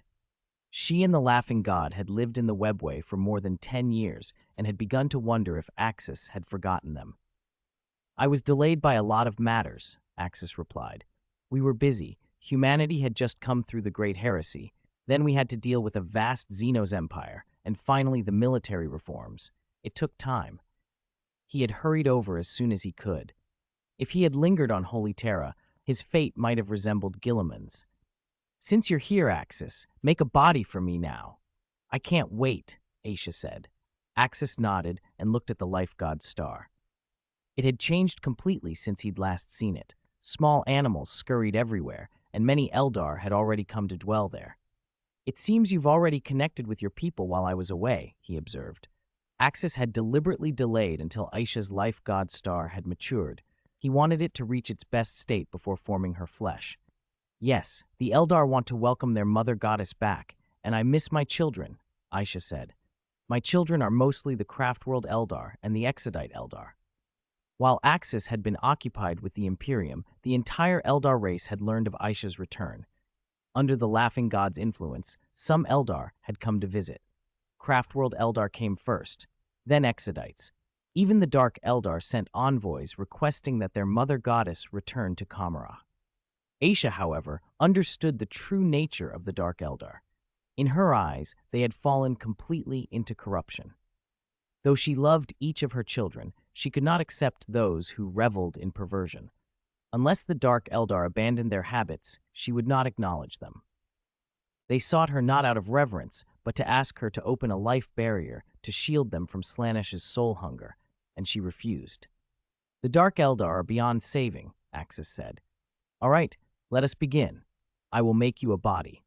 He produced a cultivator seed and several barrels of juice pressed from spirit tree fruits, life-rich sap that would be a far better nutrient than ordinary solutions. Aisha had brought a large bottle of blood collected from more than 100 pure Eldar virgins to serve as a template for her body. Axis dug a pit 2 meters deep in the Life God Star's soil and planted the cultivator seed. He irrigated the pit with the Eldar blood. The seed drank greedily. Aisha began to commune with the seed even as it absorbed the blood. Axis then poured in the spirit tree juice. Finally, he placed his hand near the ground and began to channel his chi. The soil, moistened with the mixing of Eldar blood and spirit tree juice, began to glow a soft, rich emerald under the steady flow of Axis's power. The cultivator seed, now the vessel for Aisha's spirit, absorbed life energy in Axis's chi with astonishing speed. Above the pit, the air warped slightly. A visible vortex of life force formed and spun. Axis kept pouring energy in, sweat beading on his brow. Shaping a body for a deity consumed far more than he had first estimated. This was not simply about building a powerful shell. It had to hold Aisha's divinity and the weight of ancient memory, a complexity far beyond any ordinary cultivator. After an unmeasured time, the emerald light at the pit's center condensed, then was swallowed by the entity at its core. A great green orb rose, and the Life God star itself seemed to cheer. With a crisp cracking sound, the orb's outer shell fractured. A hand, slick with viscous life fluid and strikingly pale and slender, burst through. Axis cut the energy flow and stepped back, exhausted and expectant. The figure unfolded from the green shell, emerald liquid cascading down smooth skin, exuding a scent of fresh grass and sap. Her hair fell in a wave of emerald, the tender, luminous green of new leaves. Her face emerged, beauty beyond mortal measure, combining Eldar refinement with a deeper divine harmony of life. Her eyes opened, pupils deep emerald, holding the vitality of an ancient forest and a wisdom that felt older than time. She was tall and perfectly formed. A light green gown of condensed life energy draped her, ethereal and flowing.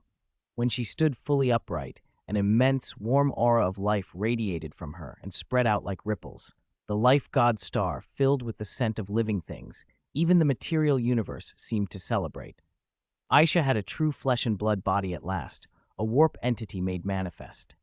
Axis, who had helped create it, could sense something in her that even exceeded the energy signatures of the gene seed Primarchs. Aisha flexed her fingers, feeling the shock of real touch, the power of muscle and blood for the first time. Standing before her was the man who had given her this body. At that moment, an unexpected feeling welled up within her, a closeness so deep it took her by surprise. Father? Aisha's voice was clear as a mountain spring, threaded with a nascent tenderness. The word startled even her and made the laughing god blink. Axis, however, wore a look of knowing satisfaction. The cultivator raised with Axis's chi felt an intimacy toward him that was beyond mere gratitude. Axis had, in effect, become the true father of this body. "Ah, my daughter. Daddy is here," Axis said with a half-smile. You tricked me." Aisha's surprise turned to a touch of indignation, though she felt no trace of hatred, only reverence. "Come," Axis urged, amusement and warmth in his voice. "Call me Daddy." Aisha's eyes went wide. Her beautiful face registered equal parts astonishment and mortified embarrassment at the thought of having been played. The key core thrumming inside her, tied to the same origin as Axis, reached out like an invisible chain. That shared source of life made it impossible for her to feel any real hostility toward the man with the mischievous smile before her. Instead, there was a strange, almost blood-like dependence. Axis's grin widened, proud and indulgent, the kind of smirk a father wears when he's pleased with his own joke. "How can you call it scheming, my dear daughter?" he said. "This is a gift of life, with a little intimate bond attached. Besides, didn't Dad give you a perfect, top-tier divine body that lets you fully unleash your power? You can use chi energy now, something my own son hasn't even mastered. Really, you've made an incredible bargain." Aisha stamped her foot in fury. "Huge profit, my foot." She snapped, but the instinctive reverence she felt toward Axis was real. It came from the core of her being, and it clashed violently with her pride as the Eldar life goddess, the mother goddess. She wanted to be angry, to reject him, but the tie to Axis made that impossible. Before she could stop herself, she had said what her body insisted on. "Father, you are truly too wicked."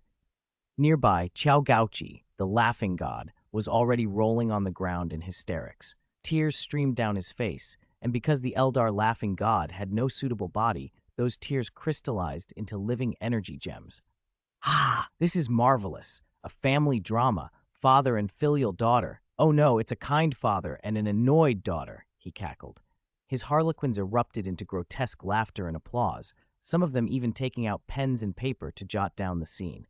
This was history. Axis, the great human, had given a body to the Eldar mother goddess, and she'd become his daughter. "Guys, we'll rehearse this later. Someone play Lord Axis. Someone play the life goddess. We'll spread this play across the galaxy," one harlequin squealed. Aisha's face went pale. "No, this cannot be spread," she cried, nearly in tears. The image of the Eldar mother goddess being adopted by a human gene seed Primarch, what would that do to her reputation among the Eldar? Humans were little more than monkeys in Eldar eyes. If the great mother goddess were publicly the daughter of a human, what would that make the rest of them? She would rather hide forever than let that scandal be known. Chao Gauchi grinned but stepped in to calm his followers. "Laugh, play, but do not spread this," he said. "You know the consequences." Then, with a casual flick of divine power, he erased the memories of every Eldar who had witnessed the scene. Private knowledge could remain, public shame would not. Aisha's relief was immediate. Her tears turned into perfect spirit stones, each one a pure crystallization of her grief. Such stones could, if used, protect an Eldar soul, allowing it to move in the real universe without being devoured by Slaanesh. Axis watched, a thoughtful look passing over his face. He remembered a fragment of an old tale from the 40K era. A human, an innocent big head, had once met an Eldar woman and been killed by a space marine, his soul later preserved by that Eldar woman with a spirit stone.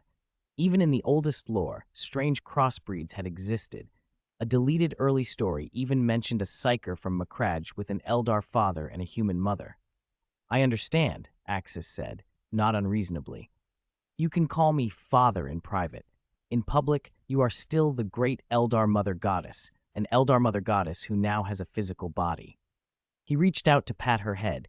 The gesture was ridiculous and tender at once. With the crisis averted, Aisha calmed. If she had to call him father in public, she'd never leave her home star again, she thought. But privately, she could accept it.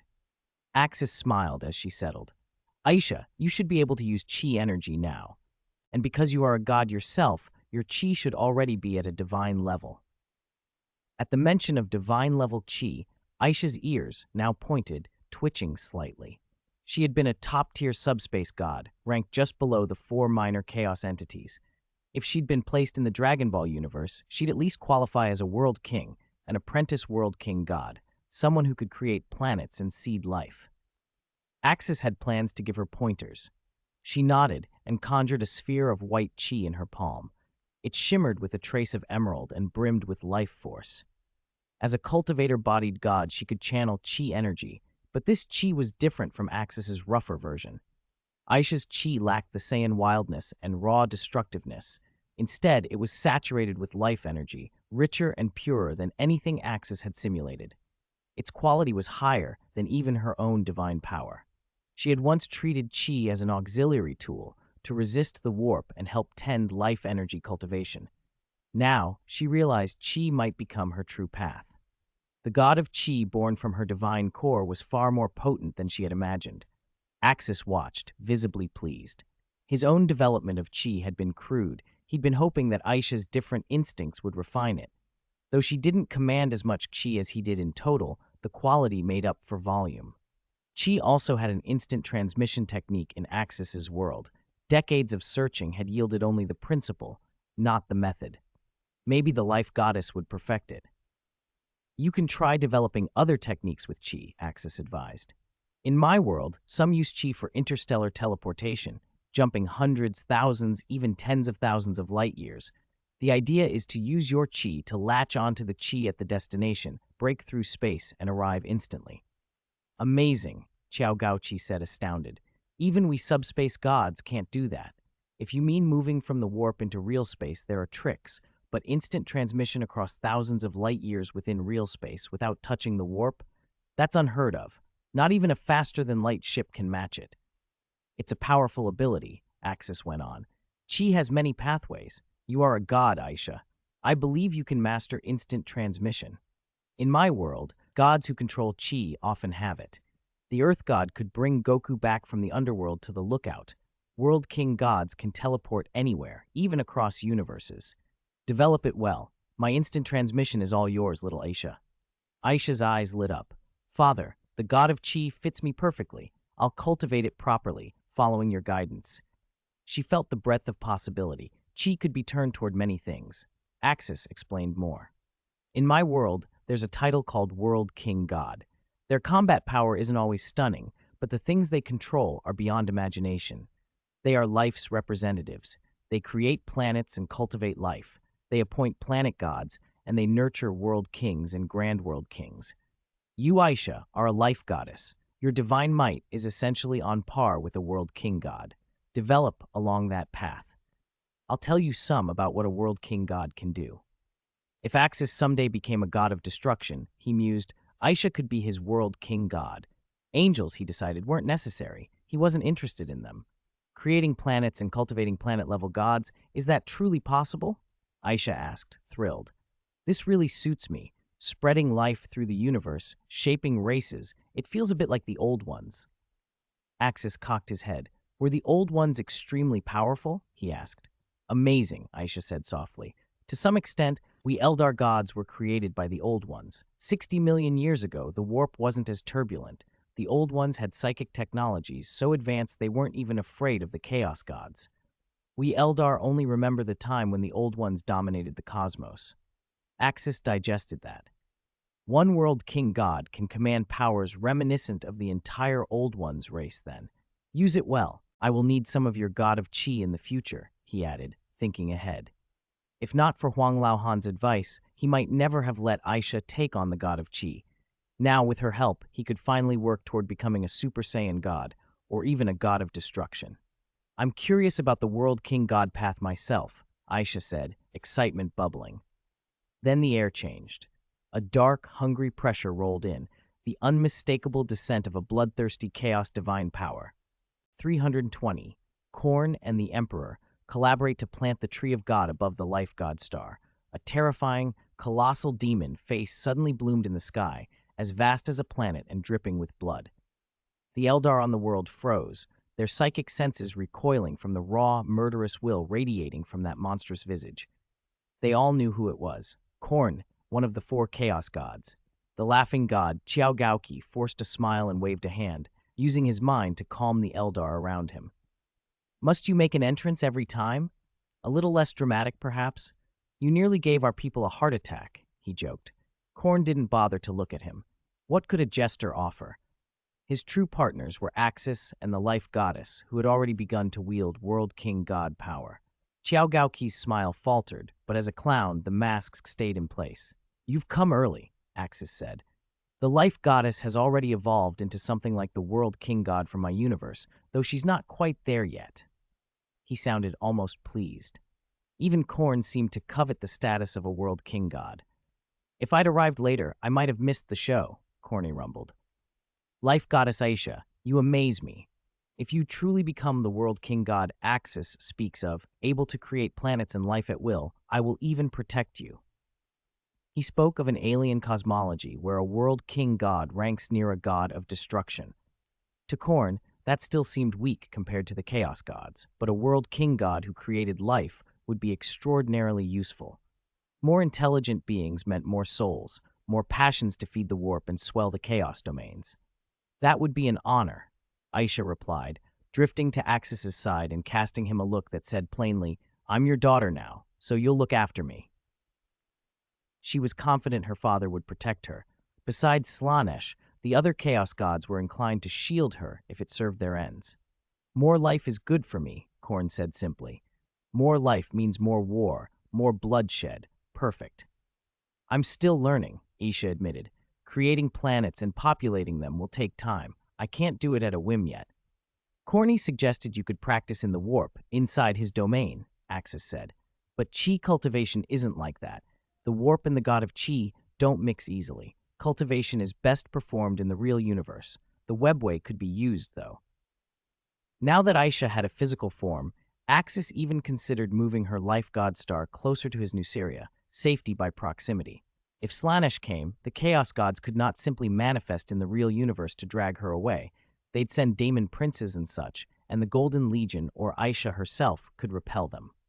I am ready, Axis? Khorne declared. I will lend divine power whenever needed. The Life Goddess has a suitable vessel. Let us begin the plan. Axis nodded. We can begin any time, but we must wait for one more arrival. He looked up. A golden, sacred power descended, and a face of pure light as vast as Khorne's appeared in the sky, cold and luminous at once. Axis had pulled out all the stops. The Emperor, seated upon the golden throne, would supply part of his power. Khorne watched the golden face with a strange mixture of anticipation and disdain. The Emperor met his gaze with nothing but frost. Their enmity was absolute and ancient. Then we begin, Axis said, assigning roles. Aisha will use her chi to stimulate the mind tree to grow into a divine tree. Khorne and the Emperor will provide raw divine power. The two of us will purify that power. What about me? Qiao Gaoqi piped up, raising a hand with a weak, playful grin. Keep watch, Axis replied. Evacuate the ordinary Eldar on this world, your followers. The laughing god could handle the mundane task of shepherding people to safety. Qiao Gaoqi accepted the role cheerfully and floated away to begin the evacuation. When the world below was clear, Axis produced the seeds of the mind tree. He had used many before, only 20 original seeds remained. Aisha gathered life essence and, through the nascent god of chi within her, poured power into her life god star. Axis planted a seed. This was no ordinary planting. The seed shuddered but would not fully germinate. Even with Axis's chi invested, it lacked something. One seed won't do, Khorne said bluntly. You must add more. Drop them all and fuse them, the Emperor's voice instructed, cold and precise inside Axis's mind. Axis took the command. He planted all 20 seeds together and had Aisha flood them with life force while he converted every ounce of his chi into life-oriented energy.